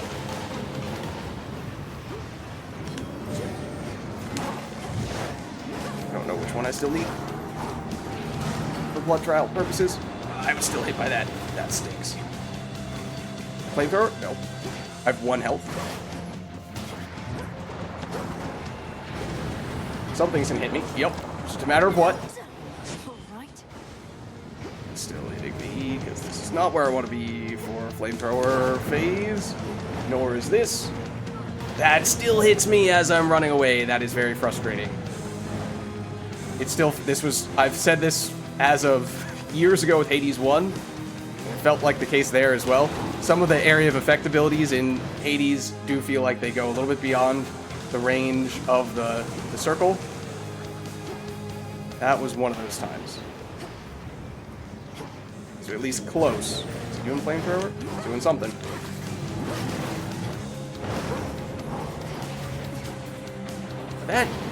Does that set of circles that he does there, does that deal damage even before it does the actual explosion? I'm not sure if I realized that. There we go. Use 1 Death Defiance. Honestly, in the grand scheme of things, I think that's not so bad. After a furious and world-shaking clash, the dreadful Cerberus recovers his true form. Though that does mean, of course, that we have 1 less going into the Super Chronos fight that we've never seen before, and it also means that if we were to see a Kiss of Sticks, the item that you can purchase from shops that restores a Death Defiance, as I was saying before, we used up basically all of our money, so we will not be able to afford that. That'd be a big tease. Unless it also gives us the option to sell a boon that we're willing to sell. For the realm. Which may or may not end up being a thing. Can't remember if that shows up every time. Oh, what's this? Apocalyptic hellfire for which the triple-headed monster Cerberus is known engulfs this portion of the miserable fields. The fear yet hanging in the air, providing fuel. Indeed. Heard Asphodel would overflow like this. Well, that was the nightmare encounter, so we do get our nightmare there. That's good. Doesn't seem like there's anything else. So, if nothing else, we did that. And as I said, that was sort of the base goal that we were hoping for. Check. Now our next goal is to at least make it to the new Chronos fight so we can see what that's all about. So much dust. Yeah, we do have the option to sell a boon. Let's see if Kiss of Stick shows up. It does not. Ooh, I mean, yes, this, again, is the right time for this to show up. Oh, did we? Wait, how did we get this much gold? Did we get a bunch from defeating Cerberus? Well, let's... Should I change things up? We've already done this, so that's fine. I think we do swap to Luckier Tooth here. The tooth. Although, you could almost make the case that Knucklebones over the... Because this is functionally an extra 101 life, right? Technically, it means that if you have 1 life and you would have taken 501 damage, then you're kind of negating 500 damage in that case, so it can actually equate to a little bit more than that. But in this case, it functionally means you have the equivalent of 10% more life over the course of all of your Death Defiances, and if you consider that we have a lot of base life right now, that means that Knucklebones is actually giving us a lot of value. And also, it means that Chronos takes a little bit of damage in the next fight as well, so you could actually make a pretty strong case that, mathematically speaking, Knucklebones is actually better than the Luckier Tooth, especially given how we have a high HP run right now.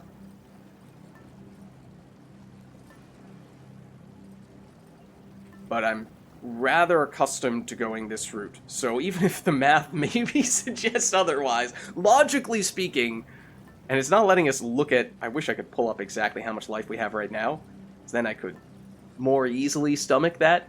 I'm going to stick with the tried and true, I think. Okay, now... just checking. Like, we could sell that to get 70 extra monies, and I don't know if that gets the bonus from our Hermes boon, in which case that's actually going to be a little bit more than that. But we don't have an immediate, desperate need for gold. If we were to purchase this, then... okay, we drop low enough, like, if we don't purchase anything, 200 gold is the key threshold that we want to get to, so that if we do see a mini shop pop up, we have the potential to purchase Kiss of Sticks if it does make an appearance.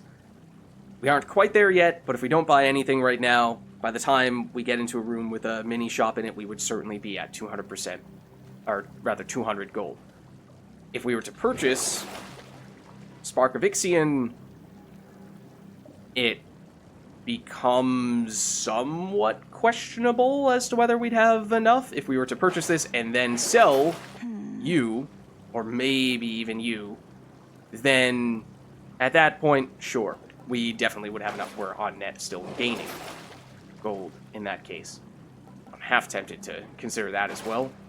We are not at full life, and we are not that close to it either. So getting health restored, and it also means if we take additional damage in subsequent rooms in what is, of course, the most dangerous floor, then it gives us some additional healing ability there. So you know what? I'm going to buy both, and I'm going to sell one of those boons to make up for it, because I do want to be able to afford the Kiss of Sticks if it does arrive. And I'm thinking it might even be this, because we have enough magic and enough magic restoration not as concerned about priming here, but getting basically a free 15 damage mitigation in the most dangerous floor. 15 per room in the most dangerous floor. That does add up to something. Yes, 90 damage every once in a while when I accidentally sprint straight into something. There is something to be said for that, but it's just not ever something I'm making a point of doing. It doesn't really matter from a quantity of fire boon standpoint. We may very well see a different sprint boon show up later. So it's worth slightly more. Does that give me 75 or does it give me more than 75? I think it was exactly 75. So yeah. We're not at 200 yet, but when you factor in that we will get some gold from defeating enemies and potentially golden urns, what have you, along the way, much farther now. We should be at 200 by the time we see the next mini shop, if we see any mini shops at all. And the Chaos Gate does not show up here. I mean, it'd be nice if it did show up here, because that basically gives us one extra room. Central control. Just need a moment. Okay, going here. So remember, all of our fear is based on the rival fights of the bosses. Sensible would flee from Tartarus, not So we've no additional stuff going on fear-wise here. It does stink that his monologue counted for the encounter. Really? That was a block? So that means that... Summon a rat man? Sure. It means... What's a speedy rat man, of course? It means that we didn't have any time in which we benefited from the extra armor. That kind of stinks. These guys are nasty if they can accumulate, and they did to a certain extent.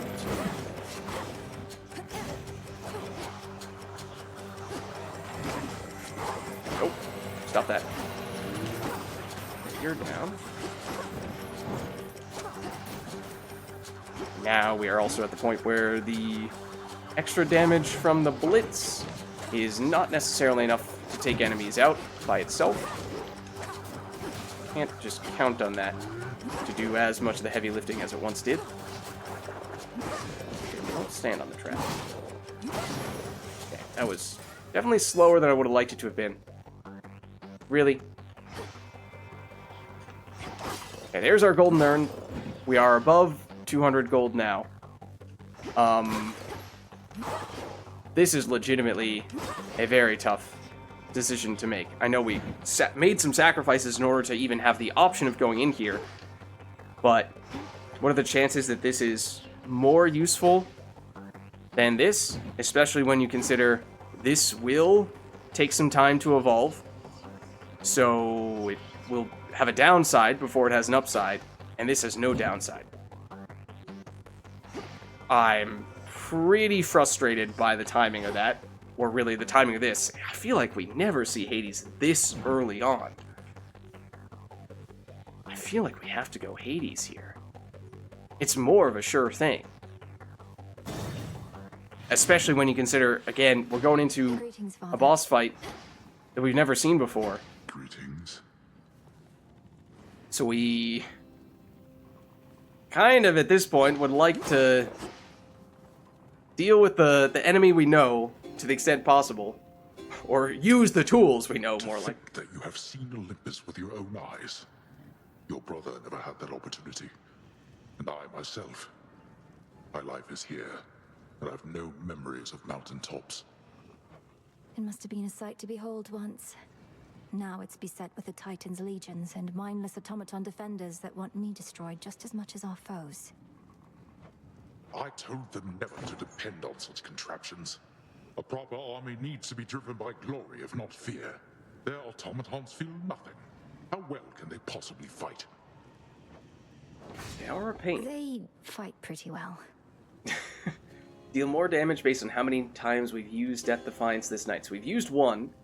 That means we have 8% additional damage across the board, so that would affect the aspect of Morgan. So there is something to be said for that there.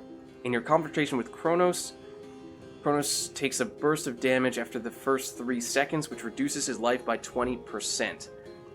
Kind of tempting when you consider that, again, we're going up against a Chronos that we've never seen before, so getting some free damage against him would be useful. If you factor in, if we had done this plus the Odysseus keepsake knuckle bones or something like that, then that would have been a free 30% damage on Chronos, almost phasing him immediately, assuming that his phases are still at 50% life. So that would have been interesting, but this is still useful. Cast, launch a projectile that seek foes. Our cast is not that important to us, so I think it's one of these two. This is front-loaded damage. This is more back-loaded damage, if anything. This only affects Chronos. This technically would affect some of the encounters leading up to Chronos. I mean, this could turn into... Well, we have 3 Death Defiances by default, and then we have the 1 extra from the Knuckle Bones, so at the very end, we're getting, 32% bonus damage across the board, which is... I mean, we don't want to be relying on that damage, because at that point we are very susceptible to going down, but that would be significant for Blood Trial. Whereas anything less than that, it feels like it's a little hard to get excited about. The numbers just aren't quite high enough unless we get it. Actually, don't know. If we restore a Death Defiance with the Kiss of Sticks and then lose that, does that count as an extra one that we've lost, or is it just basically negating or reusing the one that we had previously acquired? I think it might be separate. So at that point, we'd be at potentially up to 40% bonus damage at the end. So there is something to be said for going that route. This is tough. Because the tricky, or the other thing to consider is that Chronos presumably is at his weakest at the beginning of the encounter, and then as he phases multiple times, he gets stronger, uses other abilities, uses 2 or 3 hit combos, so the first 50% of his life is the least dangerous part of the fight. So the front-loaded damage is a little less meaningful in that way, but this is guaranteed 20 damage to him, whereas this is just, well, sure, we'll do it. We'll do it. You honor me. Thank you. Was that better than the Chaos Room we had to pass up on? Who knows? But again, we mitigated the risk of potentially seeing some horrible downside Chaos boons, especially because I think we used all of our rerolls, didn't we? So we could have gotten stuck with something horrible and had no way to avoid it. The triple-headed guardian of hell does not wish to be troubled at this time. So maybe the lack of rerolls was reason enough to skip Chaos at this point, to be honest. Stay back. Got it. Alright, fine, Cerberus. Tough love. Okay, so we do want to be quick.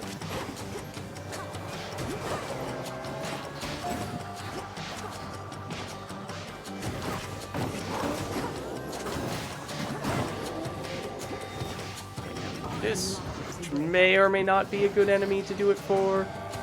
That is kind of crazy. Oh, that was horrible use of that, but it does look kind of crazy when you have the super speedy projectiles, and it does make it very hard to know what is yours and what is an enemy's, and that did lead to me getting hit, not by the same type of enemy, but I was distracted, nonetheless. I know who I got most recently.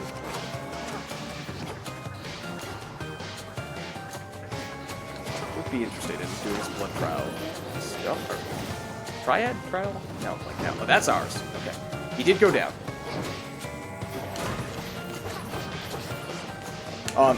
Excuse me? I was pressing the charge attack button and nothing happened for a long time. I was very confused. I was just standing there like a sitting duck and got nothing. So that's kind of unfortunate in that case, as I do think that meant we burned through blocks, if nothing else. We did lose a little bit of life, although we should be able to heal most of that off. Does this require that we face one of those mini-bosses? I think it might. I haven't come this far on such a night. No? Oh. is just free. I imagine because we have a lot of fear on this run, but okay, I mean, we will quite literally take it. All right, this is obviously a double room, a trial of the gods, which is dangerous in its own way, but is potentially rewarding. We do need to decide who we ought to side with here, and they are both very similar, I think. They both create the circles on the ground that deal damage when you step in them. Zeus, I think, creates more than Hephaestus does, maybe, but they might be smaller. I do remember, however, on one prior occasion, Hephaestus hitting me very quickly upon walking into one of those circles, whereas Zeus, I mean, you still don't have a lot of time, but you can technically walk in them quickly and then get out in time and still avoid getting hit. So I think we make Zeus mad. Okay, we did pass on this before, but I was saying how it could have been a good option for us, and it is still a good option for us here. Damage based on armor, we get some now. I mean, we have 50 going into this room, and 15, I should say. And so that actually is half decent short term, and it would help us mitigate what is likely to be a room in which we're about to take some damage. We did pass, or we did sell our dash boon before, so there's something to be said for gaining that, but I still think this is more meaningful. I think we have to do this, right? There. We are a family, that is true. But when the need arises, the final say is mine. Okay. Sorry. I seemingly walked straight into that one, accidentally. Oh, I forgot about the extra armor we have at the beginning of the encounter. How that technically would mean we actually have a lot of bonus damage at the beginning of the encounter as well. Had I remembered that, I might have chosen to go a different route. I don't know if I would have still. Pretty close, I think. There we go. Now we can summon you, and I think you are a good enemy to summon, so I like that. But as with all the other ones, it becomes tricky to know which projectiles are coming from our dude, which projectiles are coming from a different dude. But oh, it's over. Okay, I think our minion did a lot of heavy lifting there, perhaps. We did not take any damage, which is very nice. Safety has its limits, young lady. I would advise you not keep testing them. That is the second time we made Zeus mad in this run, isn't it? Cast appears with the binding circle, gets a little more damage. Damage from charge moves immediately activates Blitz. Ooh. And makes them 30% stronger. Our Blitz is strong. That is tempting, even if this is common rarity. That might be the best option here. This can be useful to give you range on the cast, although it is finicky. Sometimes you're trying to place it quickly and it goes where you don't want it to go and it doesn't hit anyone, but I mean, as I had said before, the cast is not really the main thing. In the dash boon, we did abandon it before, but it's still, I think, not as meaningful as that. Okay, so that room did definitely pay off for us. Nothing else in here, though. No more optional rooms here. We must progress toward Chronos. I feel like you'd be a decent enemy to summon, which is in part why I'm focusing on you so much. Beginning here. Let's get you out.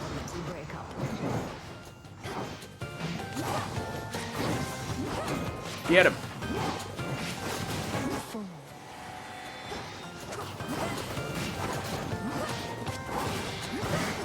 Oh, I was what? That entire time, I was trying to dodge out of the way, pick up the plasma in the other area, and it just did not let me move. The trend continues. It's just some really weird things sometimes prevent you from doing the stuff that you are trying to tell the game to do. Which is really frustrating, because I feel like I'm being punished for things that I'm not doing. Good job.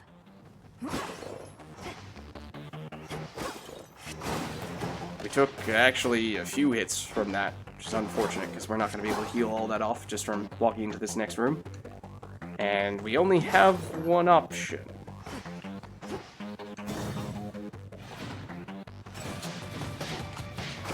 Ooh, these guys. Yeah. I feel like... Ensnared. Yeah, we did take a little bit of damage there, but that should have hit our armor that arrives at the beginning of the encounter. I feel like these are bad enemies to summon, so I'm deliberately waiting in anticipation of there being another wave with something that is stronger. Or maybe it's just non-stop, these guys. That could be that. No, it's not the case. Behold the Queen's wrath. Still not sure that was a great enemy that we summoned. I would have preferred probably this guy, the spear dude, above anyone else.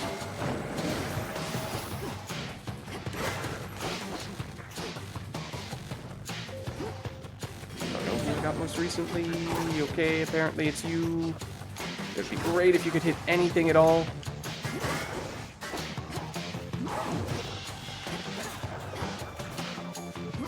There we go. Okay.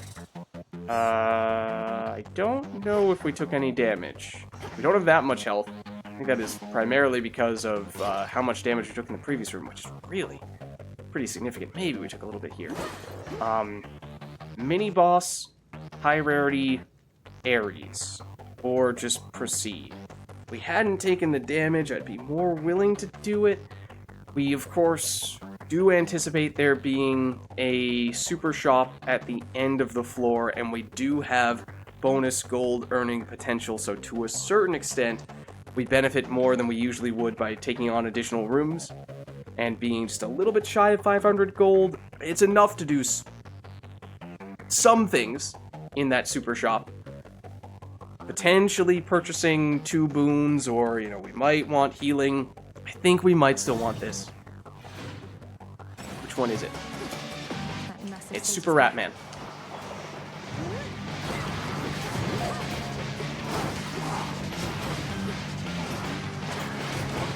Okay, we summon you. I think it was a little rat that we summoned, which can't be a good thing. That still hit us. That is frustrating.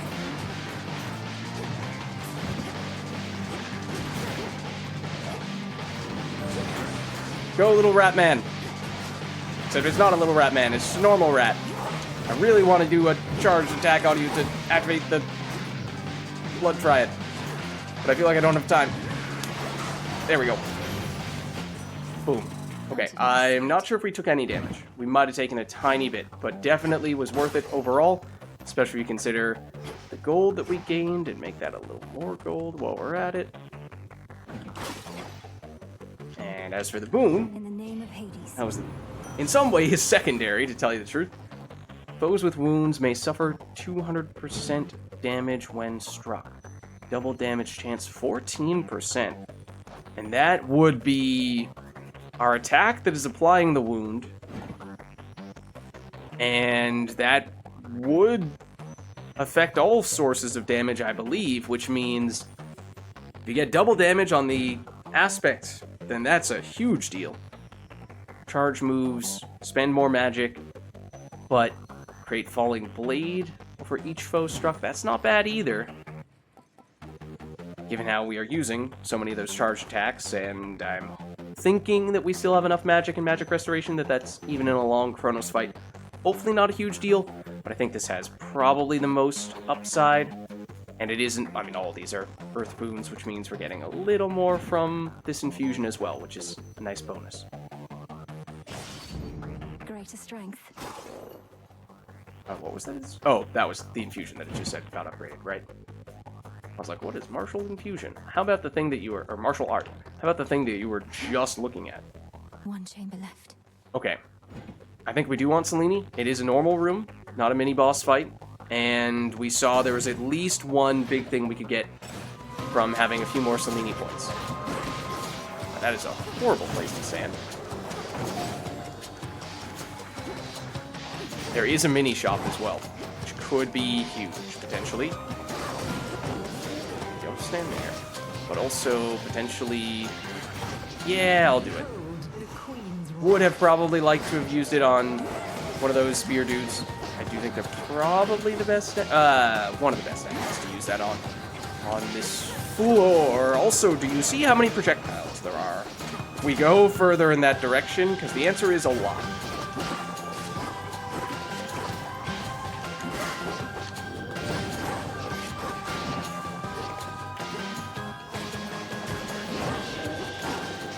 That's our dude. Last enemy dude is dead. We might have taken a tiny bit of damage there. We might have mitigated most of it from our armor, but this is useful. Because with 5 points, we can get 5% extra damage after we use the Hex in our encounter. Honestly, that's a pretty huge deal in and of itself. This does not increase the cost, but it means we take less damage. Hold on a second. 1, 2, 3, 4, 5. I just wanted to see if we go straight for this, we can get it. Excuse me, we can get it. Whereas if we go here, then obviously we'll fall a little bit short unless we happen to see Selene coming from the super shop. Can you even get it from a mini shop? I'm not sure that you can get anything of that sort. So what do we care about more? Having our minion tank some damage for us? Or have it fight indefinitely rather than expire after a period of time? I'm not sure that the duration is going to be the biggest factor. Wait, what is the duration? It's for 12 seconds? Is there anything that increases that?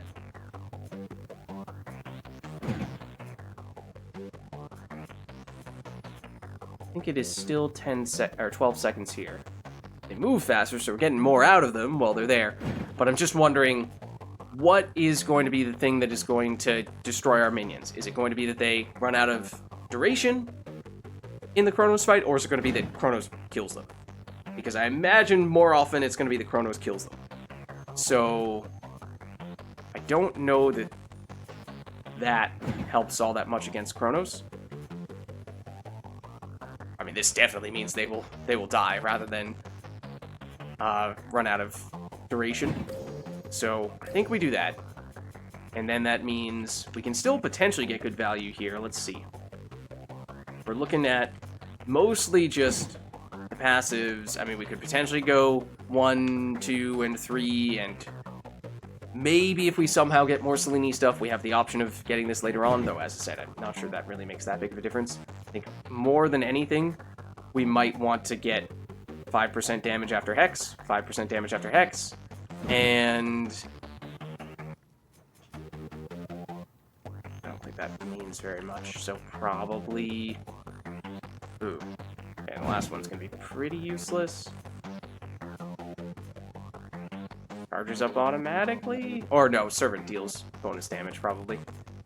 I think that's probably the way you go. Because again, 10% damage after you use that in an encounter, that's 56 damage on the aspect of Morrigan, just from that alone. One with Selene. And if you factor in all of those, 25%, then that's a lot. That is a ton. It's over 100 damage. What's in the well this time? Okay, no Kiss of Styx. This is very interesting timing. So, this is a math problem, basically. It will absolutely last for the Super Shop. And the question is, what is more meaningful? Saving 80 coins by not buying this, or the 30% discount? And at the moment, spending 80 gold is about 10% of our net worth, so I think this is definitely worth doing. I have the gold.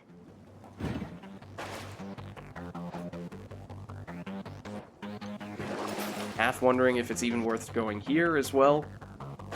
And that would get us up to max life, more or less, upon entering the next room. And if we take damage in that room, we'd also be at max... well, not at max life, not guaranteed. But we have a better chance of bouncing back if the last room doesn't go well.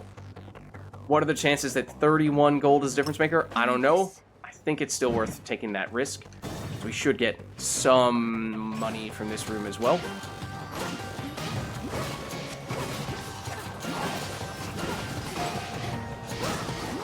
Excuse you. I did charge up a slow charge attack in order to get the the aspect off, which may not have been worth doing in that instance.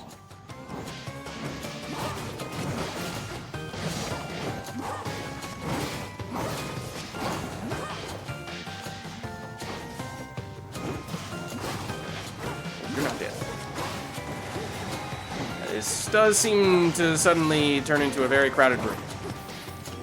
I don't know what I got rid of most recently. I did not want to summon that. I would have much rather had the enemy that I had last time. Just don't know that these guys are reliable enough as minions, aiming-wise. Try to get rid of one of you and then dance. Much better, I think. I almost walked into that. Go get him! Nice. Okay, and this room did not have any guaranteed rewards in it, and I do see the option of going either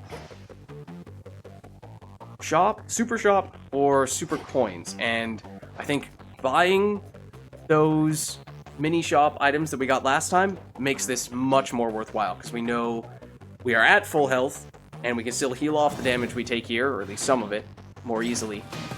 So it's more likely that the risk is less than it would otherwise be.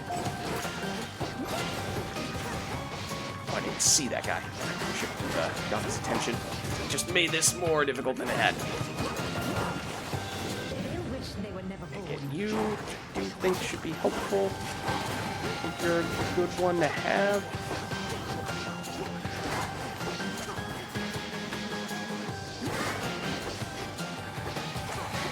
There's a lot of enemies in this encounter as well.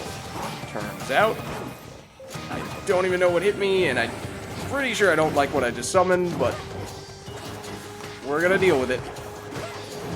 There are so many things here hitting us.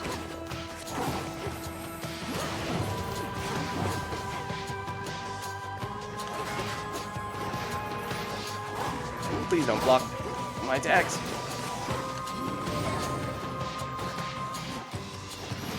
Okay. So we did take some damage there for sure, but I think still with the healing that we have here, that may have more or less set us up to still heal off just about everything. If you also factor in, we're going to get a tiny bit of healing from going into the boss arena as well. The super healing item will be deactivated at that point, but we have way more money to work with. So that is significant. And yes, we're on full life. That means we can pass on the healing, but now we can afford, well, we can't quite afford to get you, along with all the other things, but we can easily afford this stuff. In fact, might not have even needed all the things that we took. Sequence-wise, eyeing Hermes and wondering if he has anything that would interact with other stuff. I'm not sure that he does. And then the palm, do we want to see? I mean, at this point, we have so many boons that adding 2 more to the equation before we pick this up is unlikely to make that much of a difference, but I guess I'll take it here. Might be looking for this. Or is it this? Damage from charge moves immediately activates bliss effects and makes them 40%. So it's 10% incremental damage on the special, which I hope does work even when that special damage is a little bit indirect because it's coming from the blitz. Or just a more straightforward extra attack damage. Or give us 75 extra armor for the first 7 seconds of the encounter, which, I mean, we saw at the very beginning of this floor when Chronos was monologuing at the beginning of the fight, that did count toward that 7-second window, which was bad, because it meant we basically didn't have it at all in effect when there were actually enemies attacking us. I don't know if that's going to happen this time round for the boss fight itself. That might be the case. Otherwise, it does give us a window to just face tank him for the first 7 seconds and try to get in as much damage as possible, and there is some use in that. Otherwise, long term, yeah, it's probably one of these two. I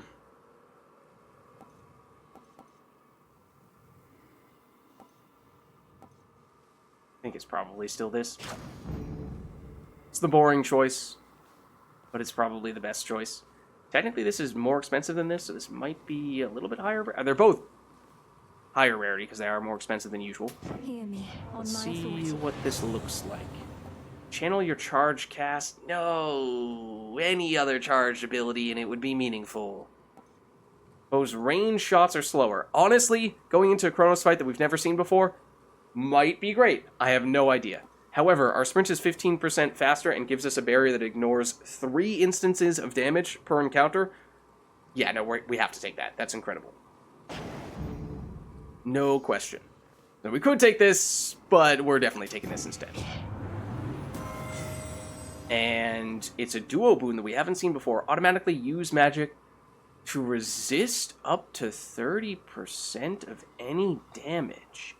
Magic cost per damage point is 10. Oh man. Well, the crazy thing here is, yeah, Chronos probably has some abilities that deal a ginormous amount of damage. We've seen it before. So this would basically run the risk of depleting all of our magic immediately. But basically what I'm thinking of is, what happens if Chronos hits us with one of his abilities that is more or less a guaranteed one-shot? Then depleting or mitigating 30% of the damage is still not going to be enough to save us. So we're still going to have to use a Death Defiance, and we're also going to lose all of our magic. It is possible for us to restore some of that magic by picking up plasma, but that then requires us to go out and start attacking again or run around to pick up some of the plasma on the ground. So the timing there is very awkward. Now, if it's just other non-ginormous damage abilities, then okay, it eats a large chunk of our magic, potentially a large chunk of our magic, but it's more feasible to then run around, pick up the plasma to get some of that magic back, and we're not absolutely desperate with 0 magic at that point, and we're probably still living, so the damage mitigation is meaningful, unlike when, we're still getting one shot, and it has only downsides and no upside.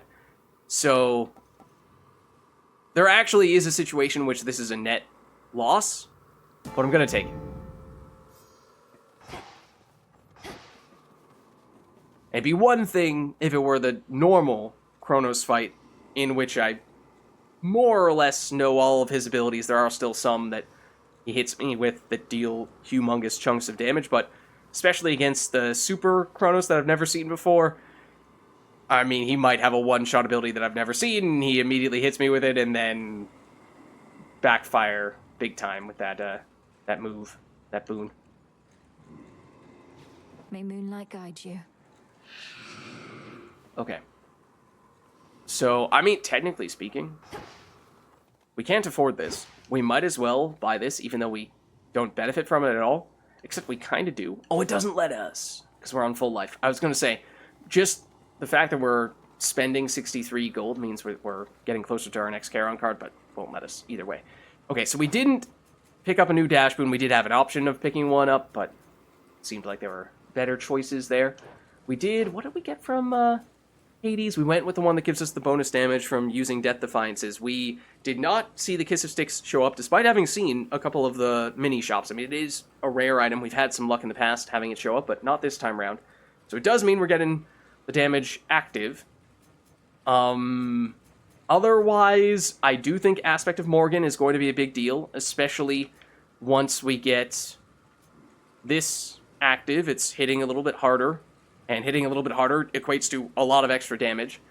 The Hex hopefully is strong enough that it can be useful, even in a big boss fight. Maybe can distract some of Chronos' attacks and or ads. I have no idea what the ads will be like. But other than that, it's a mystery to me. So here goes nothing. This should give us a prophecy as well. So the fact that we got here alone is a big deal. May the Morrigan now Those guys have armor. I feel like they don't usually have armor. There's the prophecy fulfilled. What is the deal with Super Chronos? Odd.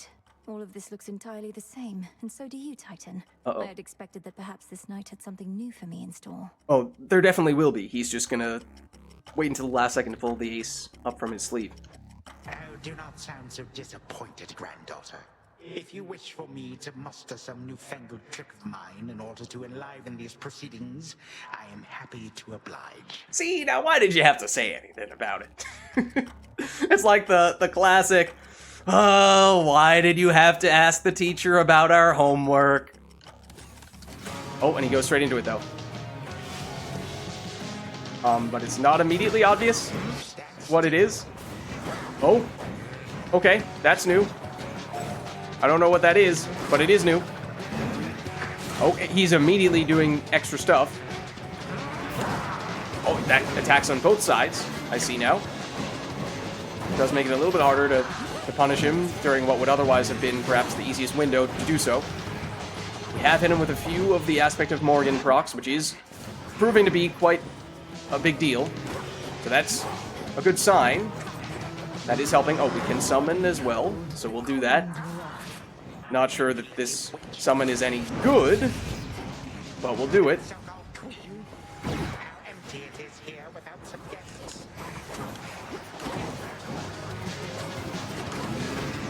I don't know. I can't see you, and I also don't know if those were art. No, those were enemies' attacks. That is again the trouble with summoning these guys. I wanted to be with an attack. 2, 3. Okay, so he goes straight into his ability to use the triple combos. Still seems like a good chance to do that. And he can block during that phase, possibly. Okay, chose to go for it. This may have been a waste. Kinda just using you to tank some of those abilities that he has. Is this now Half-Life? It might be. Ooh, that was bad. Has he reached Half-Life? I think he has. Also, our special, when it's returning back to us, looks a lot like his throw ability. That is mine, he says when I summon one of his ads.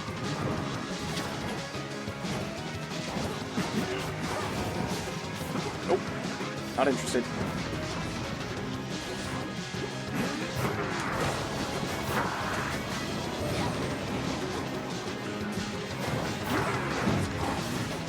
Okay, he's not. Oh, I hate that. I really hate that. Now, if we could summon you, that would be unbelievable. But I hate that with a burning passion. Okay, I really wanted to get rid of your armor. And I hate that you got some damage mitigation there, and then you froze me. I hate this so much. Please go away. Okay, now I would love to get the hex back so I can potentially summon you, because that could be incredible. No, no, don't do that. No, or that. Just try to get rid of these things, and potentially wait for our hex to charge back up. Also, we don't have any magic. Does this... Yes, it does get you. That's huge. I was kind of hoping that, you know, you'd be able to do something aiming-wise. There we go. Now, I'd love for you to have infinite duration. I walked straight into that.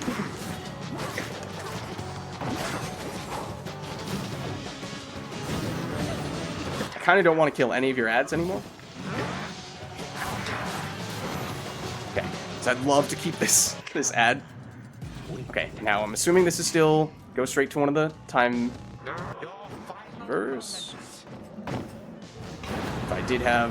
Oh, okay, never mind. A little more than that. If I could get this out, that'd be great. No! That's... Oh, that's devious.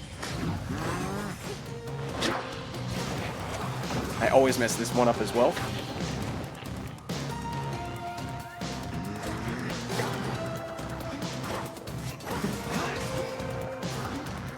Still like to summon this. Still think that's huge damage potential. Ow. Oh, I still can't.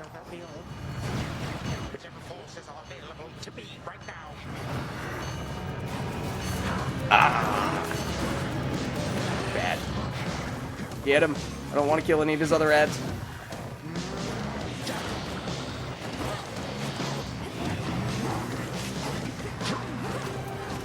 Oh, and I say that, and then I start attacking his other ads. I can't avoid this.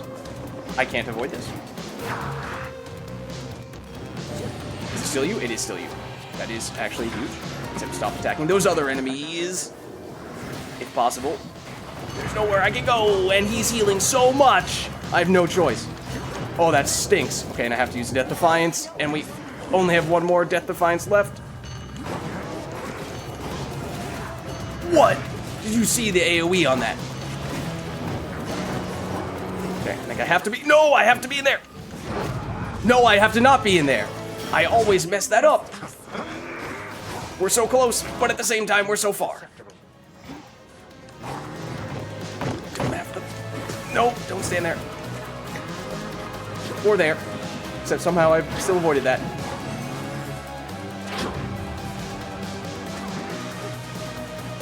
No! Such huge AoE!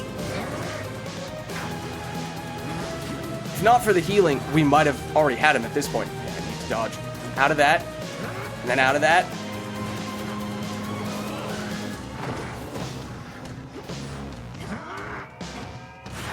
I don't know how to avoid that! And we're on 3 life. Okay, well, it's game over at this point, surely. He put on one of the time face numbers, I think? But I couldn't even see where it was. Oh, we got so close. So close, but not quite. Had a few things gone a little differently, I think we could have pulled it off.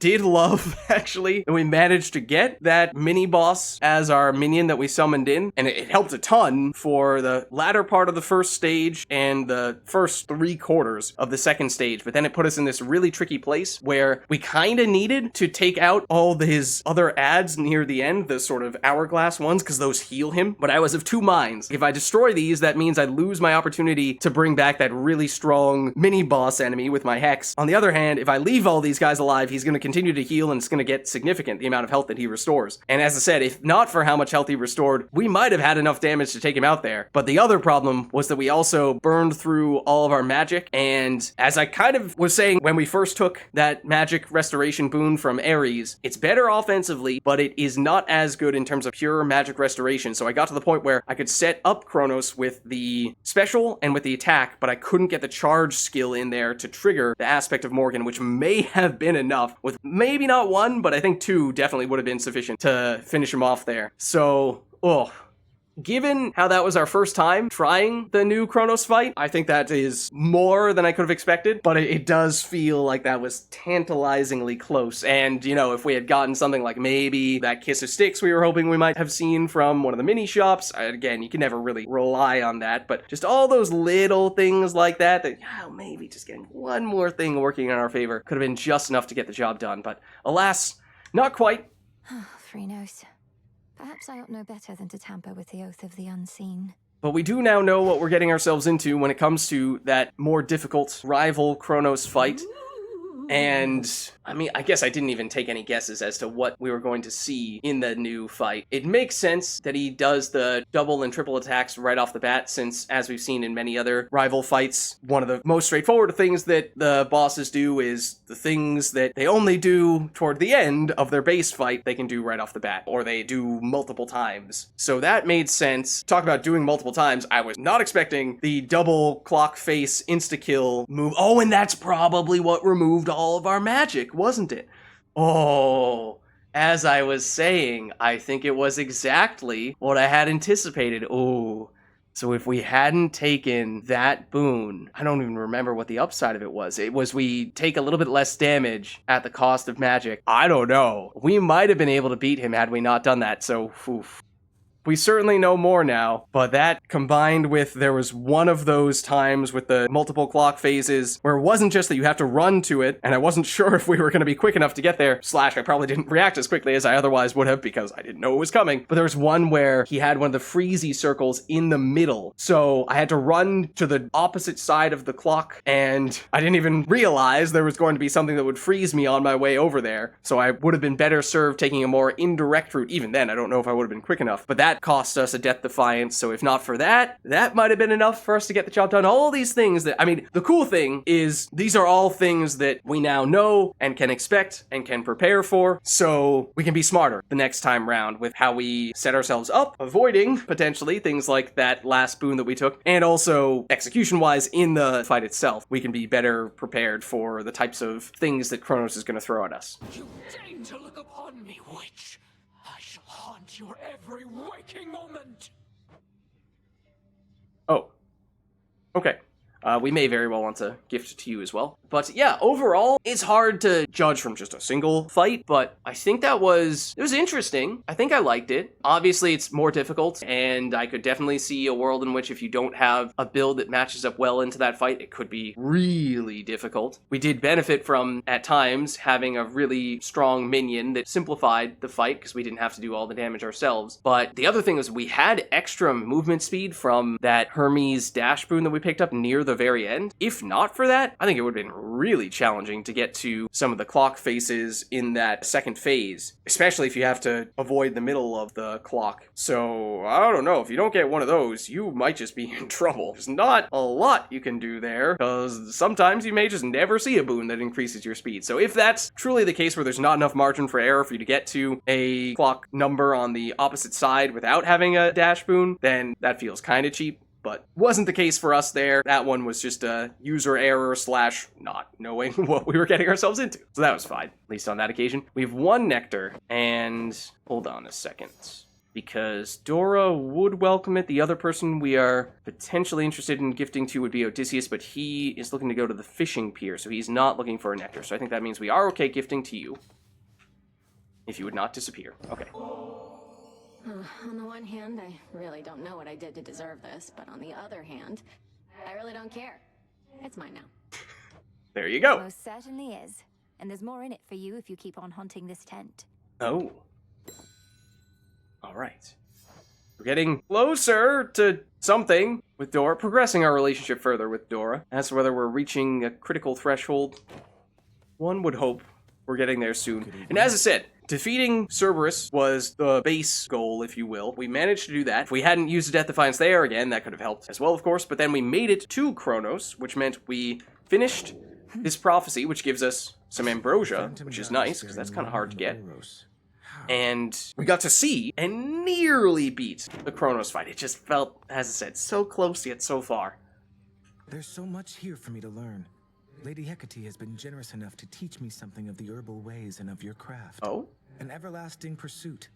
I'm getting a late start. Oh, and is this new Moros art? I feel like we haven't seen him look like this very often. You wish to become a witch, Lord Moros? Maybe I can give you some pointers sometime. Does this mean he's going to give us a new incantation to craft? Is it bad that that's the first thing I was thinking of? Oh, I would welcome that. Oh. What are you looking at? Oh dear. Wish we had succeeded on the previous run, if for no other reason than to make it less likely for Eris to give us sass, but of course, she's always going to give us sass. If I have to listen to another one of your conversations with Moros, I am going to vomit. Though you'll just clean that up too, won't you? You're not to eavesdrop on my private conversations, particularly if they induce in you a sense of nausea. You might do well to speak with your brother yourself sometime. Oh, right. Moros is her brother. I'd much rather see how long he'll keep pretending I'm not here. Okay. No one over here at the moment, although we may be about to take Odysseus to the fishing pier if we have fishing lure. I'm hoping that... Remember, we picked up a ton of the bonus bones over the course of that run just from the room rewards. Yeah, we had pretty poor luck at the beginning when it came to room rewards. So again, all those little things that just go a little bit better next time around. It gives you some confidence, some hope that, you know, okay, there are reasonable ways that we could see ourselves improving next time round. So feels like for us to get that close under these circumstances, give ourselves another shot, we could probably pull it off. Okay, let's... Or, you know, not that it's ever guaranteed, but it feels doable. Okay, so... That's still getting shipped. I'm gonna wait to purchase anything until I see if we have what we need for Odysseus.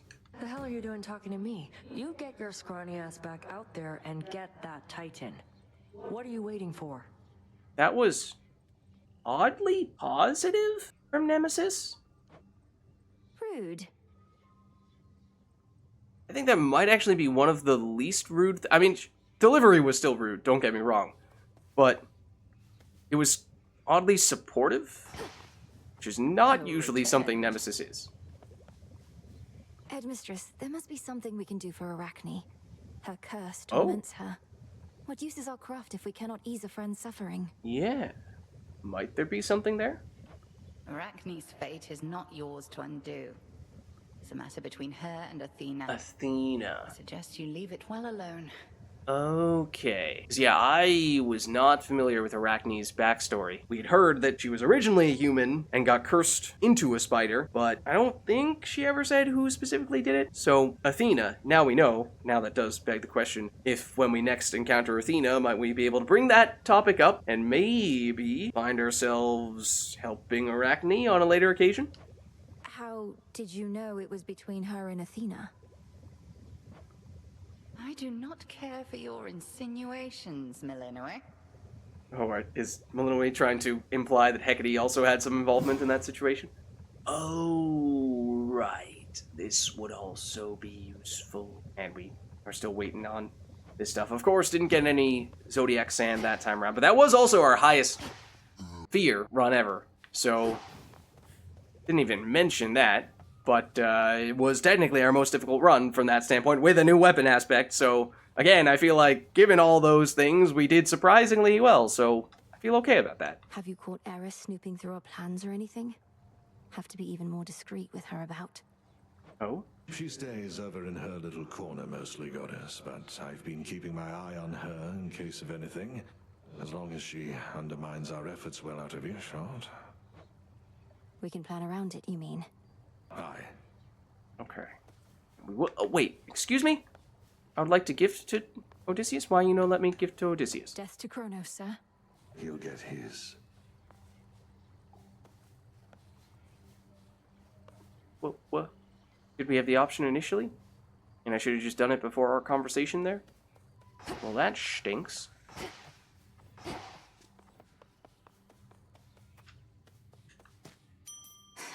Alright, we get all of them at once now. We get our bonus stuffs as well. We did get one of these from the Chaos Room, which is fairly rare, so we'll prioritize that. Otherwise, we're just throwing in time you need. Whatever else we have left. Anything from you, Hypnotes? Be at peace, O sleep. Doesn't seem like it. I did cut off his snoring slightly. I'm sorry. Hope you weren't waiting on the edge of your seat to hear exactly how he did snore. Okay, so... I mean, it might be worth Broker? buying more nectar, as this has been one of our primary sources of it. And we don't have any twin lures. Okay, that's probably why we can't gift to Odysseus right now. So maybe we pick up one of these, Fair trade. and then we see if it lets us do that. Yes, that was it. Okay, here we go. Got these twin lures, Odd, and I can't exactly use them on my own. You know the rules. Fishing. Oh, my greatest weakness, Goddess. Oh. The waters and I have never mixed too well. But then who am I to say no to you? Besides, I'm overdue for a short leave, I think. Let's go. All right. Used to be I fished out of necessity alone. The earth would oft be stingy with her bounties, whilst the sea would yield plenty to us mortals if we knew where to look. What's been the biggest difference for you since those times? Not having to eat for sustenance? Not having to watch your mortal body slowly fall apart as you grow older? Right, that is, it's a little weird to think of it that way. But I suppose those are all things that are affecting Odysseus, or not affecting Odysseus, more like. Well, you already know a couple of those points if for some reason we were tasked to make a list, but the biggest difference, if I had to choose, is that I finally am free. Oh. You're free? But as a mortal, weren't you a king? A mighty warrior, leader of men, and a husband, and a father. Here you have a place of honor too, except we dwell in shadows. Our deeds are never to be told. Well, we shall see about that last bit, but for the rest, perhaps I got all of the wanderlust out of my system whilst I lived and breathed. Most of it, anyhow. Yeah, you know, the Odyssey will do that to you, right? Here we go. Remember, this is also a thing. Can't help you here, little fish.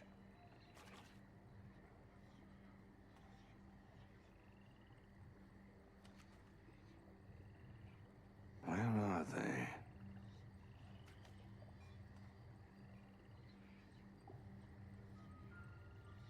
Long one, wow.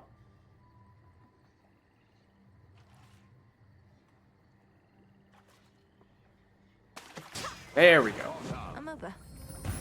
Oh, nice catch. Wonder if it's scripted for it to always take a really long time, because that was by far the longest we've ever seen. I thoroughly enjoyed our outing, though I still thoroughly hate fish. Yes, he did it nonetheless. Okay, and that did also pass some time, which means those are all ready to go, and we got one other seed back in return, so alright.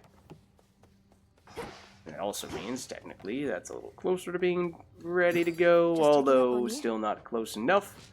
We could buy a nectar. I mean, we can only buy at most one per trip to the crossroads, so I think we might as well, even if it does leave us pretty low on the bones. Head back here, and I'm not really sure there's anything else we're expecting in this area. To all of you just joining up, welcome. To have felt the deadly sting of the sister blades. Mayhaps these are the sharpest blades with which I've ever been sliced. I'm honored to bear them. That's not specifically Such intricate work. that aspect. That's just the blades in general he was referring to. I mean, the other thing you could say is that we were using a rank 3 aspect of Morrigan. Had we upgraded it further still and gotten even higher burst damage from Blood Triad, it could have obviously been even more meaningful. And overall, my thoughts on the aspect is a little tricky to assess because we had several points over the course of the run when we couldn't really pull off the full combo, and sometimes those were really important points. So it was sort of a, when we could use it, it was pretty good, and it did take some time to set up, although if you're talking about a boss encounter where it's going to take you a while regardless, chances are pretty good you're going to be able to poke with an attack, poke with a special at some point. The charge move, as you might expect, was the thing that was the most difficult to squeeze in because it takes longer, and depending on if you have a large window of time to attack safely, that will dictate how often you can actually pull it off, and also your magic supply, which, as it turns out, we may have self-sabotaged a little bit on that front. I see you found your way from Erebus. But yeah, I mean, if you... How many more times can we upgrade that, theoretically? We did get one more nightmare as well, so we refunded a little bit of what we invested, though we did spend a lot. I think you can upgrade it 2 more times, because usually it maxes out at, yeah, rank 5. So, wait, is that... It is currently rank 3. This would be an upgrade to get it to rank 4, right? So that means if we could upgrade it 2 more times, it'd be at 777. That's pretty huge. And we did find some ways to boost that further, even though that is not the easiest thing to do, so that's another factor that we did do pretty well on that front, and you may not be able to make that always be the case whenever you use this new aspect, but it is an interesting one, for sure. As for whether there are any other aspects we're keeping our eye on, as I said, there are some hidden aspects we've yet to uncover from the torches, which may have something to do with, I could not tell you when we last used these, and you may very well need to be using them in order to unlock that aspect, although that may not have been the case for the blades, I don't remember. And then similar with the axe, then we've found Aspect of Hell for you and really liked that one. That's probably still my favorite, at least of the hidden aspects thus far, and we already have the one for the staff. And that, not a big fan of that one, for sure. We have yet to use the Aspect of Nyx, we've yet to unlock the Aspect of Nyx, but we could potentially find ourselves in a Chaos Trial that does that. So you know what, why don't let's unlock it, and speaking of Chaos Trials, we have yet to see the rival fight for Typhon, so we may still try to go up to the surface to at least take a look at that, but I'm not sure we're going to succeed against rival Typhon anytime soon, much like I'm not sure if we're going to succeed against rival Chronos anytime soon, although that, as I was saying, feels like that might be possible. But we might switch over to Chaos Trials at least until we get the full release, which we are still expecting to be the next major update. Let's do this, though. Grant me the aspect of Nyx. We'll get the aspect of Nyx. Glory be to Mother Night and stuff. Which, oh, that's just saying we can now upgrade it. And the whole thing with the aspect of Nyx is that we have charge boost, use extra magic to power up your sprint, dealing 250 area damage on impact. So big damage from the sprint. That's, what, I think a little bit more than the Hephaestus sprint boon, which is probably the single biggest sprint damage boon, at least at low levels / rarities. I think that's 200, not 250, so 250 is a lot. And then Night Spawn, we gain after we activate it, that makes attacks and specials split in 2, but deal reduced damage, except then you also get increased Night Spawn damage when you level this up, so I don't know, you don't say how much it reduces the damage, so on net, what is the effect there? Not entirely sure, but it's intriguing. Maybe we'll want to try that out on a full-blown run, though as I said, I do imagine there's probably a Chaos Trial that does that as well, and visually, it looks pretty funny, having what sort of looks like 2 cannons on our back. Let's see, so attack is normal, special is pretty normal, cast is pretty normal, but the big thing is if you charge something up, as we do here, now, wait, huh? Attack and special splits in 2, okay, hold on. Do that, and then, I'm not really seeing it. I don't think. I'm not sure I'm getting it, but, I mean, as I said, not that we necessarily have to go straight into using this aspect right now, but that is now an option, and that was one of the few aspects that we have remaining. In fact, might have been the only one that we'd yet to unlock, other than the hidden aspects that we don't yet know how to acquire. So with all that being said, I think this is probably the right time. Oh, wait. That's it. Or that's at least the damage from the dash part.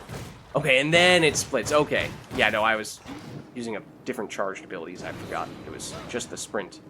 Does it? Does it have a cooldown or something?